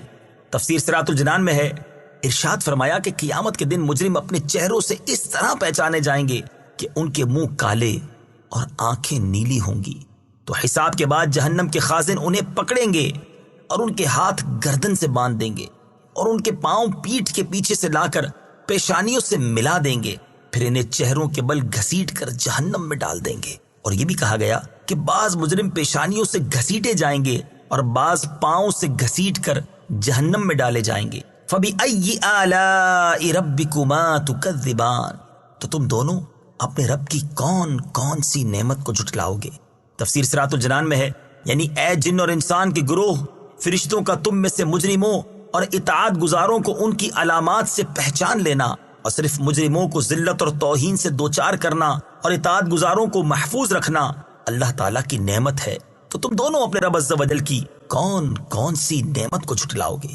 هذه جهنم التي يكذب بها المجرمون يطوفون بينها وبين حميم آن فبأي آلاء ربكما تكذبان۔ ترجمہ، یہ وہ جہنم ہے جسے مجرم جھٹلاتے تھے، جہنمی جہنم اور انتہائی کھولتے ہوئے پانی میں چکر لگائیں گے۔ تو تم دونوں اپنے رب کی کون کون سی نعمت کو جھٹلاؤ گے؟ ہذہ جہنم، یہ وہ جہنم ہے۔ تفسیر صراط الجنان میں ہے، اس آیت کی ایک تفسیر یہ ہے کہ وہ جہنم جسے مجرم جھٹلاتے تھے وہ ان سے دور نہیں بلکہ ان کے قریب ہے۔ دوسری تفسیر یہ ہے کہ جب کفار جہنم کے قریب ہوں گے تو اس وقت جہنم کے خازن ان سے کہیں گے کہ یہ وہ جہنم ہے جسے تم دنیا میں جھٹلاتے تھے۔ یطوفون، جہنمی چکر لگائیں گے۔ تفسیر صراط الجنان میں ہے، اس آیت میں جہنمیوں کا حال بیان کرتے ہوئے اللہ تعالیٰ نے ارشاد فرمایا کہ جہنمی جہنم اور اس کے انتہائی کھولتے ہوئے پانی میں چکر لگائیں گے۔ اس کی ایک صورت یہ ہوگی کہ جب وہ جہنم کی آگ سے جل بھن کر فریاد کریں گے تو انہیں اس جگہ لے جایا جائے گا جہاں کھولتے ہوئے پانی کا چشمہ ہے، وہاں انہیں جلتا اور کھولتا ہوا پانی پلایا جائے گا، اور جب اس عذاب پر فریاد کریں گے تو انہیں اس جگہ لے جایا جائے گا جہاں آگ کا عذاب ہے۔ دوسری صورت یہ ہوگی کہ جہنمیوں پر بھوک کا عذاب مسلط کیا جائے گا، جب وہ کھانے کے لیے چیخیں گے تو انہیں تھوہڑ کھلایا جائے گا اور وہ ان کے حلق میں چبھ جائے گا، تب پانی کے لیے شور مچائیں گے تو پھر انہیں وہاں لے جایا جائے گا جہاں کھولتے پانی کا چشمہ ہے۔ جب وہ پانی اپنے چہرے کے قریب کریں گے تو ان کے چہرے کا گوشت گل کر اس میں گر پڑے گا، پھر اسے پئیں گے تو وہ ان کے پیٹوں میں جوش مارے گا اور ان میں موجود ہر چیز نکال دے گا، پھر ان پر بھوک مسلط کی جائے گی اور وہ اسی طرح جہنم کے ایک طبقے سے دوسرے طبقے میں چکر لگائیں گے۔ فَبِأَيِّ آلَاءِ رَبِّكُمَا تُكَذِّبَانِ، تو تم دونوں اپنے رب کی کون کون سی نعمت کو جھٹلاؤ گے؟ تفسیر صراط الجنان میں ہے، یعنی اے جن اور انسان کے گروہ، اللہ تعالیٰ کا اپنی نافرمانی کے سنجام سے دنیا میں ہی آگاہ فرما دینا بھی اس کی نعمت ہے۔ تو تم دونوں اپنے رب عز و جل کی کون کون سی نعمت کو جھٹلاؤ گے؟ وَلِمَنْ خَافَ مَقَامَ رَبِّهِ جَنَّتَانِ فَبِأَيِّ آلَاءِ رَبِّكُمَا تُكَذِّبَانِ۔ ترجمہ، اور جو اپنے رب کے حضور کھڑے ہونے سے ڈرے اس کے لیے دو جنتیں ہیں۔ تو تم دونوں اپنے رب کی کون کون سی نعمت کو جھٹلاؤ گے؟ وَلِمَنْ خَافَ مَقَامَ رَبِّهِ، اور جو اپنے رب کے حضور کھڑے ہونے سے ڈرے۔ تفسیر صراط الجنان میں ہے، یہاں سے اللہ تعالیٰ نے وہ نعمتیں بیان فرمائی ہیں جو اس نے اپنی بارگاہ میں کھڑے ہونے سے ڈرنے والے متقی اور مومن بندوں کے لیے تیار فرمائی ہیں۔ اس آیت کا ایک معنی یہ ہے کہ جیسے دنیا میں قیامت کے دن اپنے رب عز و جل کے حضور حساب کی جگہ میں حساب کے لیے کھڑے ہونے کا ڈر ہو اور وہ گناہوں کو چھوڑ دے اور فرائض کی بجا آوری کرے، تو اس کے لیے آخرت میں 2 جنتیں ہیں۔ اس معنی کی تائید اس آیت مبارکہ سے بھی ہوتی ہے۔ ارشاد باری تعالیٰ ہے، وَأَمَّا مَنْ خَافَ مَقَامَ رَبِّهِ وَنَهَى النَّفْسَ عَنِ الْهَوَى فَإِنَّ الْجَنَّةَ هِيَ الْمَأْوَى۔ ترجمہ، اور وہ جو اپنے رب کے حضور کھڑے ہونے سے ڈرا اور نفس کو خواہش سے روکا تو بے شک جنت ہی ٹھکانہ ہے۔ دوسرا معنی یہ ہے کہ جو اس بات سے ڈرے کہ اس کے تمام اعمال اللہ تعالیٰ جانتا ہے اور وہ اس کے اعمال کی نگرانی رکھتا ہے، اور اس خوف کی وجہ سے وہ بندہ گناہ چھوڑ دے تو اس کے لیے آخرت میں 2 جنتیں ہیں۔ اس معنی کی تائید اس آیت سے بھی ہوتی ہے۔ أَفَمَنْ هُوَ قَائِمٌ عَلَى كُلِّ نَفْسٍ بِمَا كَسَبَتْ۔ ترجمہ، تو کیا وہ خدا جو ہر شخص پر اس کے اعمال کی نگرانی رکھتا ہے۔ اللہ تعالیٰ کے حضور کھڑے ہونے سے ڈرنے والے کو 2 جنتیں ملنے کی وجوہات۔ 2 جنتوں سے مراد جنت عدن اور جنت نعیم ہے، اور 2 جنتیں ملنے کی وجوہات مفسرین نے مختلف بیان فرمائی ہیں۔ نمبر 1، ایک جنت اللہ تعالیٰ سے ڈرنے کا صلہ ہے، اور ایک نفسانی خواہشات ترک کرنے کا صلہ ہے۔ نمبر 2، ایک جنت اس کے درست عقیدہ رکھنے کا صلہ ہے، اور ایک جنت اس کے نیک اعمال کا صلہ ہے۔ نمبر 3، ایک جنت اس کی فرما برداری کرنے کا صلہ ہے، اور ایک جنت گناہ چھوڑ دینے کا صلہ ہے۔ نمبر 4، ایک جنت ثواب کے طور پر ملے گی، اور ایک جنت اللہ تعالیٰ کے فضل کے طور پر ملے گی۔ ایک جنت اس کی رہائش کے لیے ہوگی، اور دوسری جنت اس کی بیویوں کی رہائش کے لیے ہوگی۔ اللہ تعالیٰ کا خوف بڑی اعلیٰ نعمت ہے۔ اس آیت سے معلوم ہوا کہ اللہ تعالیٰ کا خوف بڑی اعلیٰ نعمت ہے۔ اللہ تعالیٰ سب مسلمانوں کو اپنا خوف نصیب کرے۔ امیر المومنین حضرت عمر فاروق رضی اللہ تعالی عنہ کے زمانہ مبارکہ میں ایک نوجوان بہت متقی اور پرہیزگار و عبادت گزار تھا، حتیٰ کہ حضرت عمر رضی اللہ تعالیٰ عنہ بھی اس کی عبادت پر تعجب کیا کرتے تھے۔ وہ نوجوان نماز عشاء مسجد میں ادا کرنے کے بعد اپنے بوڑھے باپ کی خدمت کرنے کے لیے جایا کرتا تھا۔ راستے میں ایک خوبرو عورت اسے اپنی طرف بلاتی اور چھیڑتی تھی، لیکن یہ نوجوان اس پر توجہ دیے بغیر نگاہیں جھکائے گزر جایا کرتا تھا۔ آخر کار ایک دن وہ نوجوان شیطان کے ورغلانے اور اس عورت کی دعوت پر برائی کے ارادے سے اس کی جانب بڑھا، لیکن جب دروازے پر پہنچا تو اسے اللہ تعالیٰ کا یہی فرمان عالی شان یاد آ گیا، إِنَّ الَّذِينَ اتَّقَوْا إِذَا مَسَّهُمْ طَائِفٌ مِّنَ الشَّيْطَانِ تَذَكَّرُوا فَإِذَا هُم مُبْصِرُونَ۔ ترجمہ، بے شک جب شیطان کی طرف سے پرہیزگاروں کو کوئی خیال آتا ہے تو وہ فوراً حکم خدا یاد کرتے ہیں، پھر اسی وقت ان کی آنکھیں کھل جاتی ہیں۔ اس آیت پاک کی یاد آتے ہی اس کے دل پر اللہ تعالیٰ کا خوف اس قدر غالب ہوا کہ وہ بے ہوش ہو کر زمین پر گر گیا۔ جب یہ بہت دیر تک گھر نہ پہنچا تو اس کا بوڑھا باپ اسے تلاش کرتا ہوا وہاں پہنچا اور لوگوں کی مدد سے اسے اٹھوا کر گھر لے آیا۔ ہوش آنے پر باپ نے تمام واقعہ دریافت کیا۔ نوجوان نے پورا واقعہ بیان کر کے جب اس آیت پاک کا ذکر کیا تو ایک مرتبہ پھر اس پر اللہ تعالیٰ کا شدید خوف غالب ہوا۔ اس نے ایک زوردار چیخ ماری اور اس کا دم نکل گیا۔ راتوں رات ہی اس کے غسل و کفن و دفن کا انتظام کر دیا گیا۔ صبح جب یہ واقعہ حضرت عمر رضی اللہ تعالیٰ عنہ کی خدمت میں پیش کیا گیا تو آپ اس کے باپ کے پاس تعزیت کے لیے تشریف لے گئے اور اس سے فرمایا کہ آپ نے ہمیں اطلاع کیوں نہیں دی تاکہ ہم بھی جنازے میں شریک ہو جاتے۔ اس نے عرض کی، امیر المومنین، اس کا انتقال رات میں ہوا تھا اور آپ کے آرام کا خیال کرتے ہوئے بتانا مناسب معلوم نہ ہوا۔ آپ نے فرمایا، مجھے اس کی قبر پر لے چلو۔ وہاں پہنچ کر آپ نے یہ آیت مبارکہ پڑھی، وَلِمَنْ خَافَ مَقَامَ رَبِّهِ جَنَّتَانِ۔ ترجمہ، اور جو اپنے رب کے حضور کھڑے ہونے سے ڈرے اس کے لیے 2 جنتیں ہیں۔ تو قبر میں سے اس نوجوان نے جواب دیتے ہوئے کہا، یا امیر المومنین، بے شک میرے رب نے مجھے 2 جنتیں عطا فرمائی ہیں۔ فَبِأَيِّ آلَاءِ رَبِّكُمَا تُكَذِّبَانِ۔ تو تم دونوں اپنے رب کی کون کون سی نعمت کو جھٹلاؤ گے؟ یعنی اے جن اور انسان کے گروہ، جب اللہ تعالیٰ نے تمہارے اعمال کے ثواب کے لیے جنت بنائی ہے تو تم دونوں اپنے رب عز و جل کی کون کون سی نعمت کو جھٹلاؤ گے؟ ذواتا افنان فبأي آلاء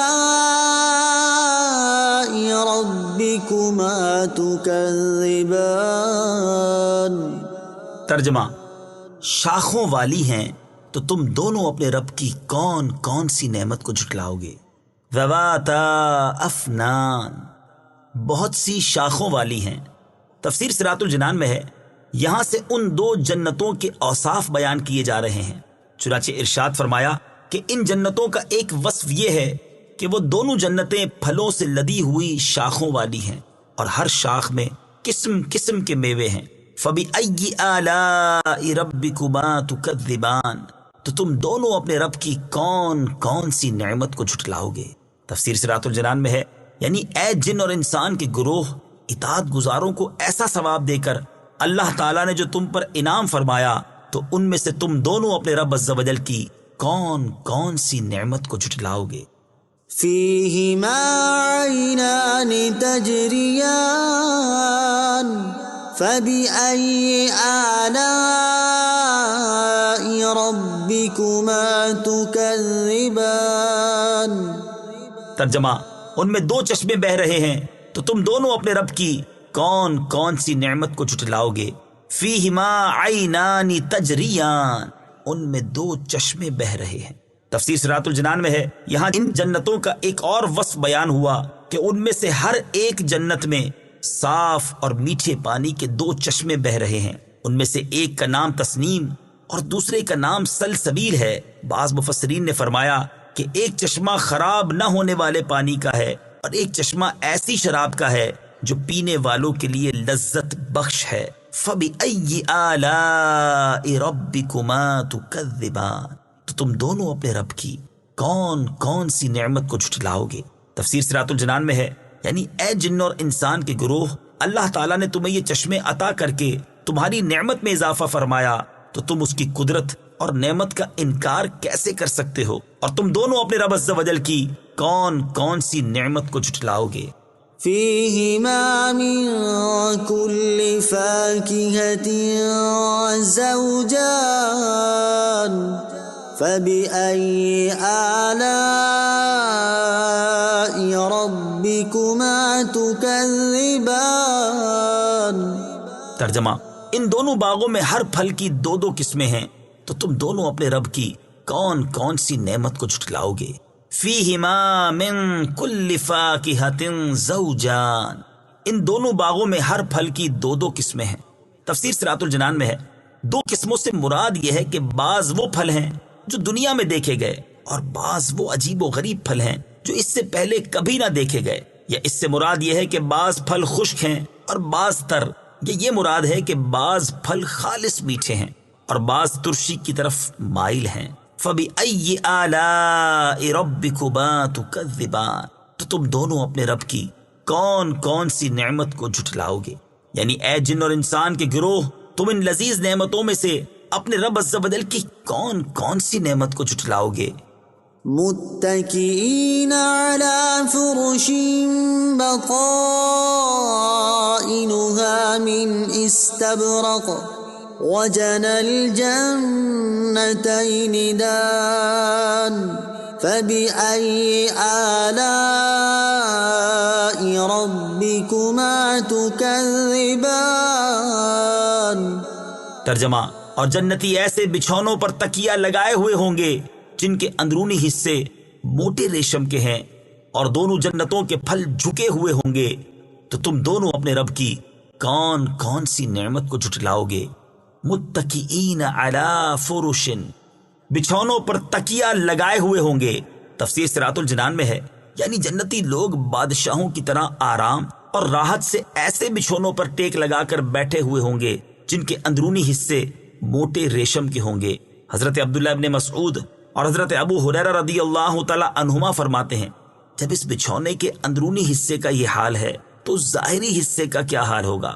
اور حضرت عبداللہ ابن عباس رضی اللہ تعالی عنہما فرماتے ہیں، اللہ تعالیٰ نے ان بچھونوں کے اندرونی حصے کا حال تو بیان کر دیا لیکن ظاہری حصے کا بیان نہیں کیا، کیونکہ زمین میں کوئی ایسی چیز ہے ہی نہیں جس سے ان کے ظاہری حصوں کا حال پہچانا جا سکے.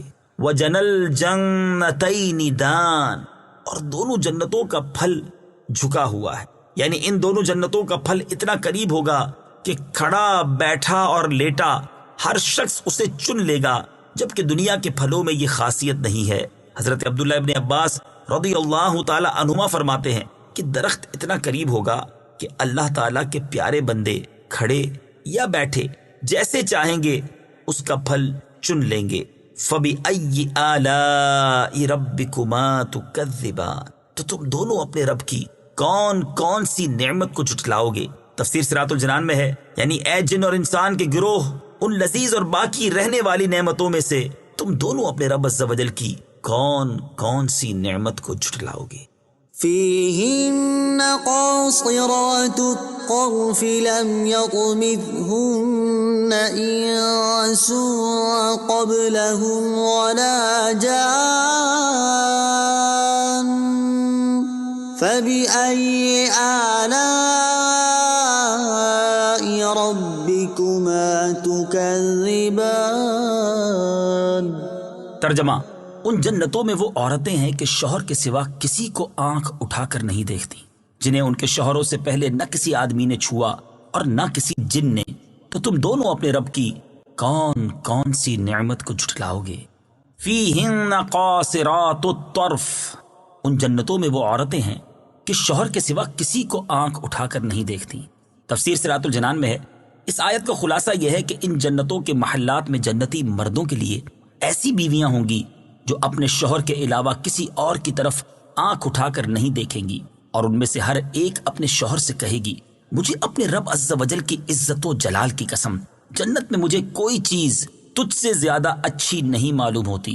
تو اس خدا عز و جل کی حمد ہے جس نے تمہیں میرا شوہر بنایا اور مجھے تمہاری بیوی بنایا۔ اور وہ بیویاں ایسی ہوں گی کہ انہیں ان کے جنتی شوہروں کے علاوہ نہ کسی آدمی نے چھوا ہوگا اور نہ ہی کسی جن نے۔ ان بیویوں سے مراد حور عین ہیں، کیونکہ وہ جنت میں پیدا کی گئی ہیں، اس لیے ان کے شوہروں کے سوا انہیں کسی نے نہیں چھوا۔ بعض مفسرین نے فرمایا ان سے مراد دنیا کی عورتیں ہیں، انہیں دوبارہ کنواریاں پیدا کیا جائے گا اور اس پیدائش کے بعد انہیں ان کے شوہروں کے علاوہ کسی اور نے نہ چھوا ہوگا۔ آیت فیہن قاصرات الطرف سے حاصل ہونے والی معلومات۔ اس آیت سے چند باتیں معلوم ہوئیں۔ نمبر 1، تقوی اور شرم و حیا عورت کا بہت بڑا کمال ہے۔ نمبر 2، اجنبی عورت کا متقی پرہیزگار مرد سے بھی پردہ ہے، کیونکہ جنت میں سب متقی ہوں گے مگر ان سے بھی پردہ ہوگا۔ نمبر 3، پردہ اللہ تعالیٰ کی وہ نعمت ہے جو جنت میں بھی ہوگی۔ نمبر 4، حوریں پیدا ہو چکی ہیں اور جنت کی تمام نعمتوں کی طرح وہ بھی موجود ہیں۔ نمبر 5، حضرت آدم علیہ السلام اگرچہ جنت میں رہے اور وہاں کی نعمتیں کھائیں، مگر آپ علیہ السلام حوروں کی طرف مائل نہ ہوئے، کیونکہ حوریں صرف جزا کے طور پر ملیں گی۔ فَبِأَيِّ آلَاءِ رَبِّكُمَا تُكَذِّبَانِ، تو تم دونوں اپنے رب کی کون کون سی نعمت کو جھٹلاؤ گے؟ تفسیر صراط الجنان میں ہے، یعنی اے جن اور انسان کے گروہ، اللہ تعالیٰ نے تمہاری طبیعت کے موافق تمہارے لیے بیویاں بنائیں اور وہ تمہارے علاوہ کسی اور کی طرف نہیں دیکھتی، تو تم اللہ تعالیٰ کا انکار کس طرح کرتے ہو؟ اور تم دونوں اپنے رب عز و جل کی کون کون سی نعمت کو جھٹلاؤ گے؟ كأنهن الياقوت والمرجان فبأي آلاء ربكما تكذبان۔ ترجمہ: گویا وہ لال اور مونگا ہیں، تو تم دونوں اپنے رب کی کون کون سی نعمت کو جھٹلاؤ گے؟ كأنهن الياقوت والمرجان، گویا وہ لال اور مونگا ہیں۔ تفسیر صراط الجنان میں ہے، یعنی جنتی حوریں صفائی اور خوش رنگی میں لال اور مونگے پتھر کی طرح ہیں۔ جنتی حوروں کی صفائی اور خوش رنگی۔ جنتی حوروں کے بارے میں حضرت عبداللہ ابن مسعود رضی اللہ تعالی عنہ سے روایت ہے، تاجدار رسالت صلی اللہ تعالی علیہ وآلہ وسلم نے ارشاد فرمایا، جنتی عورتوں کی پنڈلیوں کی سفیدی 70 جوڑوں کے نیچے سے نظر آئے گی، یہاں تک کہ پنڈلیوں کا گودا بھی نظر آئے گا، اور یہ اس لیے کہ اللہ تعالیٰ ارشاد فرماتا ہے كأنهن الياقوت والمرجان، اور یاقوت ایک ایسا پتھر ہے کہ اگر اس میں دھاگا ڈال کر باہر سے دیکھنا چاہو تو دیکھ سکتے ہو۔ اور حضرت عبداللہ ابن مسعود رضی اللہ تعالی عنہ سے مروی ہے کہ حور عین کی پنڈلی کا مغز لباس کے 70 جوڑوں کے نیچے گوشت اور ہڈی کے پیچھے سے اس طرح نظر آتا ہے جس طرح شیشے کی سراہی میں سرخ شراب نظر آتی ہے۔ فَبِأَيِّ آلَاءِ رَبِّكُمَا تُكَذِّبَانِ، تو تم دونوں اپنے رب کی کون کون سی نعمت کو جھٹلاؤ گے؟ تفسیر صراط الجنان میں ہے، یعنی اے جن اور انسان کے گروہ، اللہ تعالیٰ نے تمہاری نگاہوں کی لذت ان حوروں کو دیکھنے میں رکھی تو تم اللہ تعالیٰ کی وحدانیت اور اس کی نعمت کا انکار کس طرح کر سکتے ہو؟ اور تم دونوں اپنے رب عز و جل کی کون کون سی نعمت کو جھٹلاؤ گے؟ هل جزاء الإحسان إلا الإحسان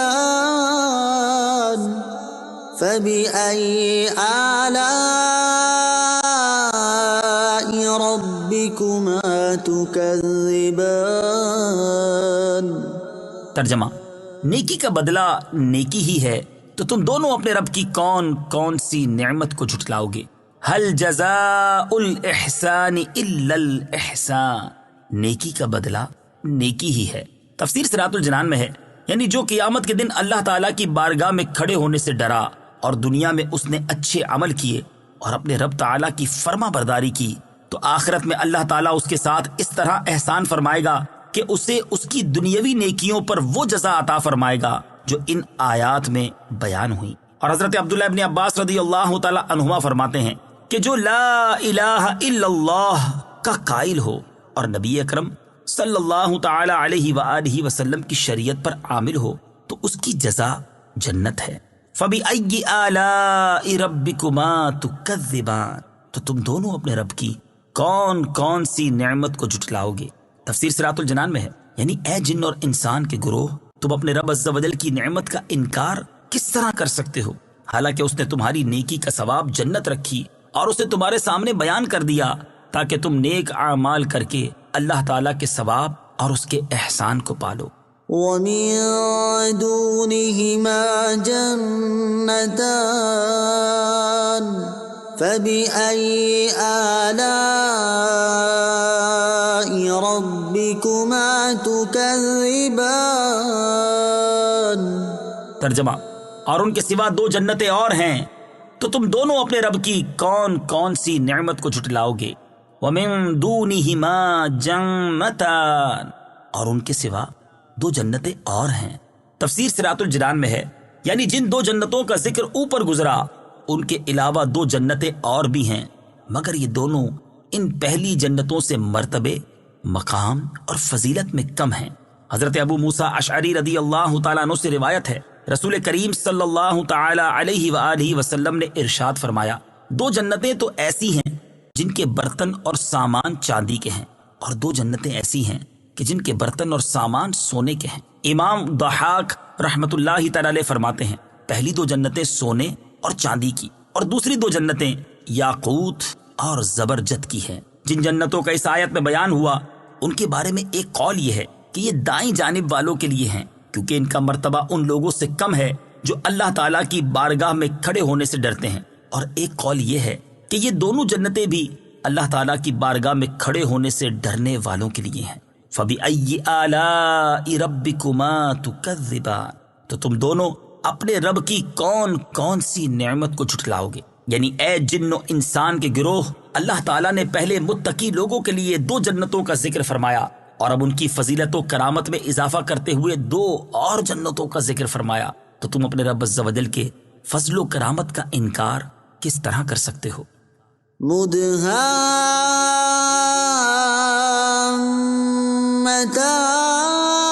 مدهامتان فبأي آلاء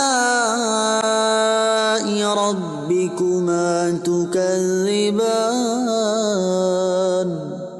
ترجمہ، وہ دونوں جنتیں نہایت سبز درختوں کی وجہ سے سیاہی کی جھلک دے رہی ہیں، تو تم دونوں اپنے رب کی کون کون سی نعمت کو جھٹلاؤ گے؟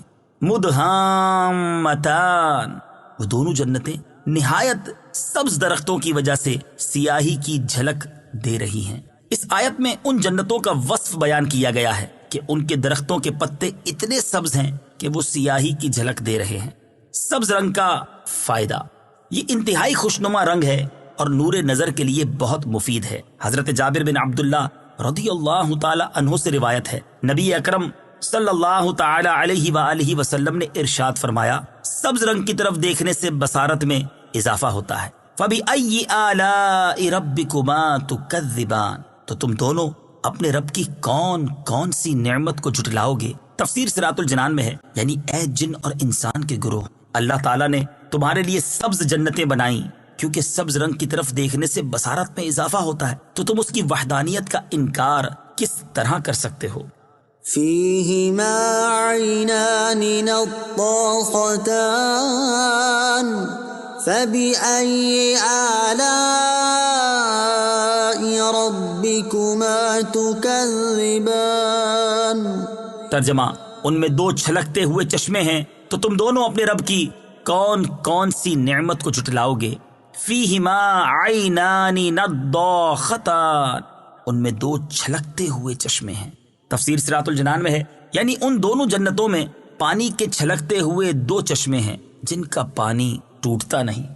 حضرت عبداللہ ابن عباس رضی اللہ تعالیٰ عنہما اس آیت کی تفسیر میں فرماتے ہیں کہ ان دونوں جنتوں میں اہل جنت پر خیر و برکت کے ساتھ پانی کے دو چھلکتے ہوئے چشمے ہیں، اور حضرت عبداللہ ابن مسعود رضی اللہ تعالیٰ عنہ اس کی تفسیر میں فرماتے ہیں کہ ان دونوں جنتوں میں اللہ تعالیٰ کے پیاروں پر مشک اور کافور کی خوشبو کے ساتھ پانی کے دو چھلکتے ہوئے چشمے ہیں۔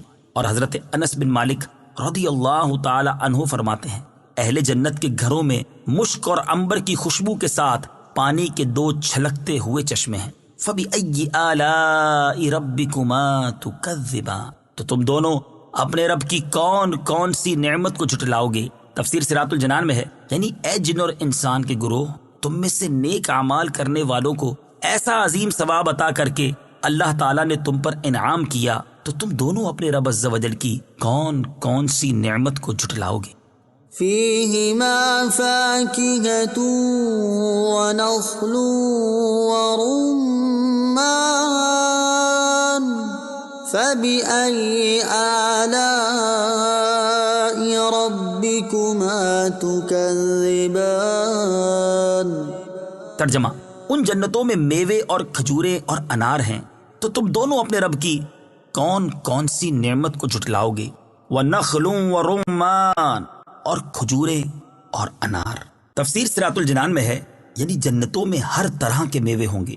کھجور اور انار اگرچہ میوے میں داخل ہیں، لیکن ان کی فضیلت اور شرف کی وجہ سے انہیں خاص طور پر ذکر کیا گیا ہے۔ کھجور اور انار کے فضائل، یہاں آیت میں کھجور اور انار کا بطور خاص ذکر کیا گیا، اسی مناسبت سے ہم یہاں کھجور اور انار کے چند فضائل بیان کرتے ہیں۔ چنانچہ حضرت عبداللہ ابن عمر رضی اللہ تعالی عنہما فرماتے ہیں، تاجدار رسالت صلی اللہ تعالی علیہ وآلہ وسلم نے ارشاد فرمایا، درختوں میں سے ایک ایسا بھی ہے جس کے پتے نہیں گرتے، اور اس کی مثال ایک مسلمان جیسی ہے، مجھے بتاؤ وہ کون سا ہے؟ لوگ جنگل کے درختوں کے بارے میں سوچنے لگے، اور مجھے خیال آیا کہ وہ کھجور کا درخت ہے، لیکن مجھے بولنے سے شرم آئی، کیونکہ اس وقت بڑے بڑے صحابہ کرام علیہ رضوان موجود تھے۔ پھر لوگ عرض گزار ہوئے، یا رسول اللہ صلی اللہ تعالی علیہ وآلہ وسلم، آپ خود بتا دیجئے کہ وہ کون سا درخت ہے؟ ارشاد فرمایا، وہ کھجور کا درخت ہے۔ یہ حدیث پاک بخاری شریف میں موجود ہے۔ مسلم شریف کی حدیث میں ہے، حضرت عائشہ صدیقہ رضی اللہ تعالی عنہا فرماتی ہیں، سید المرسلین صلی اللہ تعالی علیہ وآلہ وسلم نے ارشاد فرمایا، اے عائشہ رضی اللہ تعالی عنہا، جس گھر میں کھجوریں نہ ہوں وہ لوگ بھوکے ہیں۔ اے عائشہ رضی اللہ تعالی عنہا، جس گھر میں کھجوریں نہ ہوں وہ لوگ بھوکے ہیں۔ آپ نے یہ کلمات 2 یا 3 بار ارشاد فرمائے۔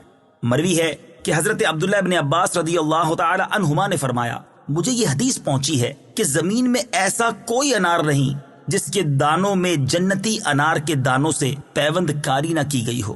فَبِأَيِّ آلَاءِ رَبِّكُمَا تُكَذِّبَانِ، تو تم دونوں اپنے رب کی کون کون سی نعمت کو جھٹلاؤ گے؟ تفسیر صراط الجنان میں ہے، یعنی اے جن اور انسان کے گروہ، اللہ تعالیٰ نے تمہارے لیے ایسے پھل پیدا کیے جنہیں کھانے سے تمہیں لذت حاصل ہوتی ہے، تو تم دونوں اپنے رب عز و جل کی کون کون سی نعمت کو جھٹلاؤ گے؟ فیہن خیرات حسان فبأي آلاء ربكما تكذبان۔ ترجمہ: ان میں اخلاق کے اعتبار سے اچھی، صورت کے اعتبار سے حسین و جمیل عورتیں ہیں، تو تم دونوں اپنے رب کی کون کون سی نعمت کو جھٹلاؤ گے؟ فیہن، ان میں عورتیں ہیں۔ تفسیر صراط الجنان میں ہے، یعنی ان دونوں جنتوں میں اخلاق کے اعتبار سے اچھی اور صورت کے اعتبار سے حسین و جمیل عورتیں ہیں۔ حضرت انس رضی اللہ تعالی عنہ فرماتے ہیں، جنت میں حور عین یہ نغمہ گائیں گی: نحن الخيرات الحسان حبسنا لأزواج کرام، ہم اچھی سیرت اور اچھی صورت والیاں ہیں، ہم معزز و محترم شوہروں کے لیے روکی گئی ہیں۔ اچھی عادت اچھی صورت سے افضل ہے۔ یہاں اخلاقی اچھائی کو اللہ تعالیٰ نے پہلے ذکر کیا، اس سے معلوم ہوا کہ اچھی عادت اچھی صورت سے افضل ہے، لہٰذا نکاح کے لیے کسی عورت کا رشتہ دیکھتے وقت اس کے حسن و جمال کے مقابلے میں اس کی اچھی سیرت، اس کے اچھے کردار، اس کی دینداری اور اس کی اچھی عادات کو زیادہ ترجیح دینی چاہیے۔ احادیث میں بھی اسی چیز کی ترغیب دی گئی ہے، چنانچہ اس سے متعلق 3 احادیث سماعت فرمائیے۔ نمبر 1، ابن ماجہ کی حدیث ہے، حضرت ابو امامہ رضی اللہ تعالی عنہ سے روایت ہے، رسول اللہ صلی اللہ تعالی علیہ وآلہ وسلم فرماتے تھے کہ تقوی کے بعد مومن کے لیے نیک بیوی سے بہتر کوئی چیز نہیں۔ اگر وہ اسے حکم کرتا ہے تو وہ اطاعت کرتی ہے، اور اسے دیکھے تو وہ خوش کر دیتی ہے، اور اس پر قسم کھا بیٹھے تو قسم سچی کر دیتی ہے، اور اگر کہیں کو چلا جائے تو اپنے نفس اور شوہر کے مال میں بھلائی کرتی ہے، یعنی اس میں خیانت نہیں کرتی اور نہ ہی اسے ضائع کرتی ہے۔ بخاری شریف کی حدیث ہے، حضرت ابو ہریرہ رضی اللہ تعالی عنہ سے روایت ہے، رسول اکرم صلی اللہ تعالی علیہ وآلہ وسلم نے ارشاد فرمایا، عورت سے نکاح 4 باتوں کی وجہ سے کیا جاتا ہے، یعنی نکاح میں ان 4 باتوں کا لحاظ ہوتا ہے۔ نمبر 1 مال، نمبر 2 حسب و نسب، نمبر 3 حسن و جمال، اور نمبر 4 دین، اور تم دین والی کو ترجیح دو۔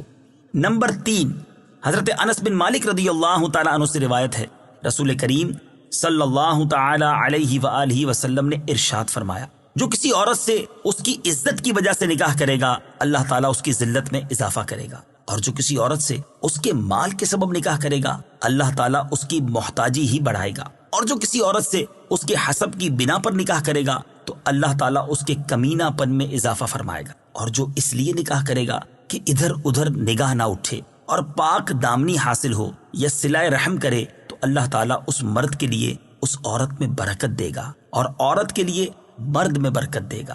فَبِأَيِّ آلَاءِ رَبِّكُمَا تُكَذِّبَانِ، تو تم دونوں اپنے رب کی کون کون سی نعمت کو جھٹلاؤ گے؟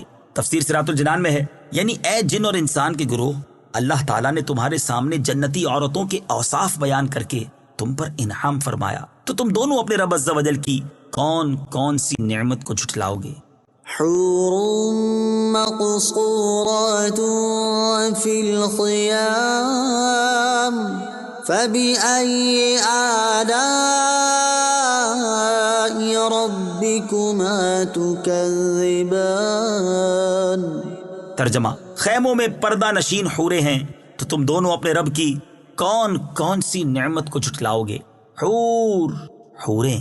تفسیر صراط الجنان میں ہے، ارشاد فرمایا کہ ان جنتوں میں خیموں میں پردہ نشین حوریں ہیں، جو کہ اپنی شرافت اور کرامت کی وجہ سے ان خیموں سے باہر نہیں نکلتی۔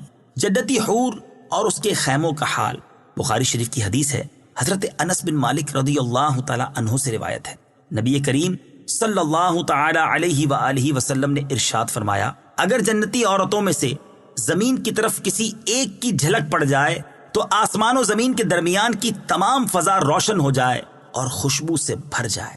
مسلم شریف کی حدیث ہے، حضرت ابو موسیٰ اشعری رضی اللہ تعالی عنہ سے روایت ہے، حضور پر نور صلی اللہ تعالی علیہ وآلہ وسلم نے ارشاد فرمایا، مومن کے لیے جنت میں ایک کھوکھلے موتی کا خیمہ ہوگا، اس کی لمبائی 60 میل ہوگی، مومن کے اہل خانہ بھی اس میں رہیں گے، مومن ان کے پاس حق کے زوجیت ادا کرنے کے لیے چکر لگائے گا اور ان میں سے بعض کو نہیں دیکھ سکیں گے۔ فَبِأَيِّ آلَاءِ رَبِّكُمَا تُكَذِّبَانِ، تو تم دونوں اپنے رب کی کون کون سی نعمت کو جھٹلاؤ گے؟ یعنی اے جن اور انسان کے گروہ، اللہ تعالیٰ نے وہ نعمتیں پیدا فرمائیں جو تمہارے لیے پردہ نشین اور دوسروں سے چھپی ہوئی ہیں، تو تم دونوں اپنے رب عز و جل کی کون کون سی نعمت کو جھٹلاؤ گے؟ لم يطمثهن انس قبلهم ولا جان فبأي آلاء ربكما تكذبان۔ ترجمہ، ان سے پہلے انہیں نہ کسی آدمی نے چھوا اور نہ کسی جن نے، تو تم دونوں اپنے رب کی کون کون سی نعمت کو جھٹلاؤ گے؟ لم یطمثہن انس قبلہم، ان سے پہلے انہیں نہ کسی آدمی نے چھوا۔ تفسیر صراط الجنان میں ہے، یعنی جیسے ان دو جنتوں کی حوریں اپنے جنتی شوہروں کے علاوہ جن و انس کے چھونے سے محفوظ تھیں، ایسے ہی ان دونوں جنتوں کی حوریں بھی محفوظ ہیں، لہٰذا آیت میں تکرار نہیں۔ فَبِأَيِّ آلَاءِ رَبِّكُمَا تُكَذِّبَانِ، تو تم دونوں اپنے رب کی کون کون سی نعمت کو جھٹلاؤ گے؟ تفسیر صراط الجنان میں ہے، یعنی اے جن اور انسان کے گروہ، اللہ تعالیٰ نے تمہارے لیے جنت میں وہ نعمتیں تیار کی جنہیں نہ کسی آنکھ نے دیکھا، نہ کسی کان نے سنا، اور نہ ہی کسی انسان کے دل پر ان کا خیال گزرا۔ تو تم دونوں اپنے رب عز و جل کی ان نعمتوں کو جھٹلاؤ گے یا ان کے علاوہ دوسری نعمتوں کو جھٹلاؤ گے؟ متكئين على رفرف خضر وعبقري حسان فبأي آلاء ربكما تكذبان۔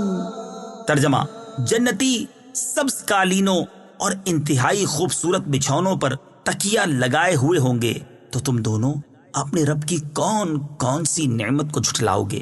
متکئین، تکیہ لگائے ہوئے ہوں گے۔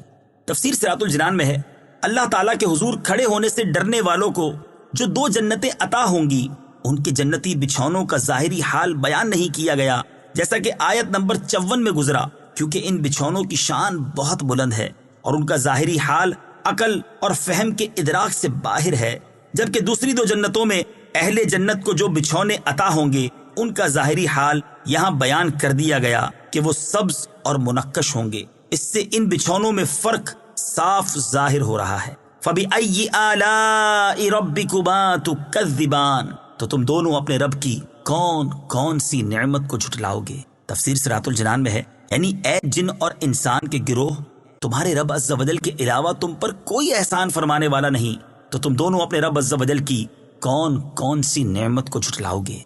تبارک اسم ربک ذی الجلال والاکرام۔ ترجمہ، تمہارے رب کا نام بڑی برکت والا ہے جو عظمت اور بزرگی والا ہے۔ تبارک اسم ربک، تمہارے رب کا نام بڑی برکت والا ہے۔ تفسیر صراط الجنان میں ہے، اس آیت میں اس بات کی طرف اشارہ ہے کہ صرف اللہ تعالیٰ کی ذات ہی باقی رہے گی اور دنیا کی تمام نعمتیں فانی ہیں۔ نیز اللہ تعالیٰ نے اپنی عظمت و بزرگی بیان فرما کر آخرت کی نعمتوں کے بیان کا اختتام فرمایا۔ نماز کے بعد پڑھی جانے والی ایک دعا، حضرت ثوبان رضی اللہ تعالیٰ عنہ فرماتے ہیں کہ تاجدار رسالت صلی اللہ تعالی علیہ وآلہ وسلم نماز سے فارغ ہونے کے بعد 3 بار استغفار کرتے اور فرماتے، اللہم انت السلام ومنک السلام تبارکت ذی الجلال والاکرام، یعنی اے اللہ عز و جل، تو سلام ہے اور تجھ سے سلامتی ہے اور تو برکت والا ہے، اے جلالت اور بزرگی والے۔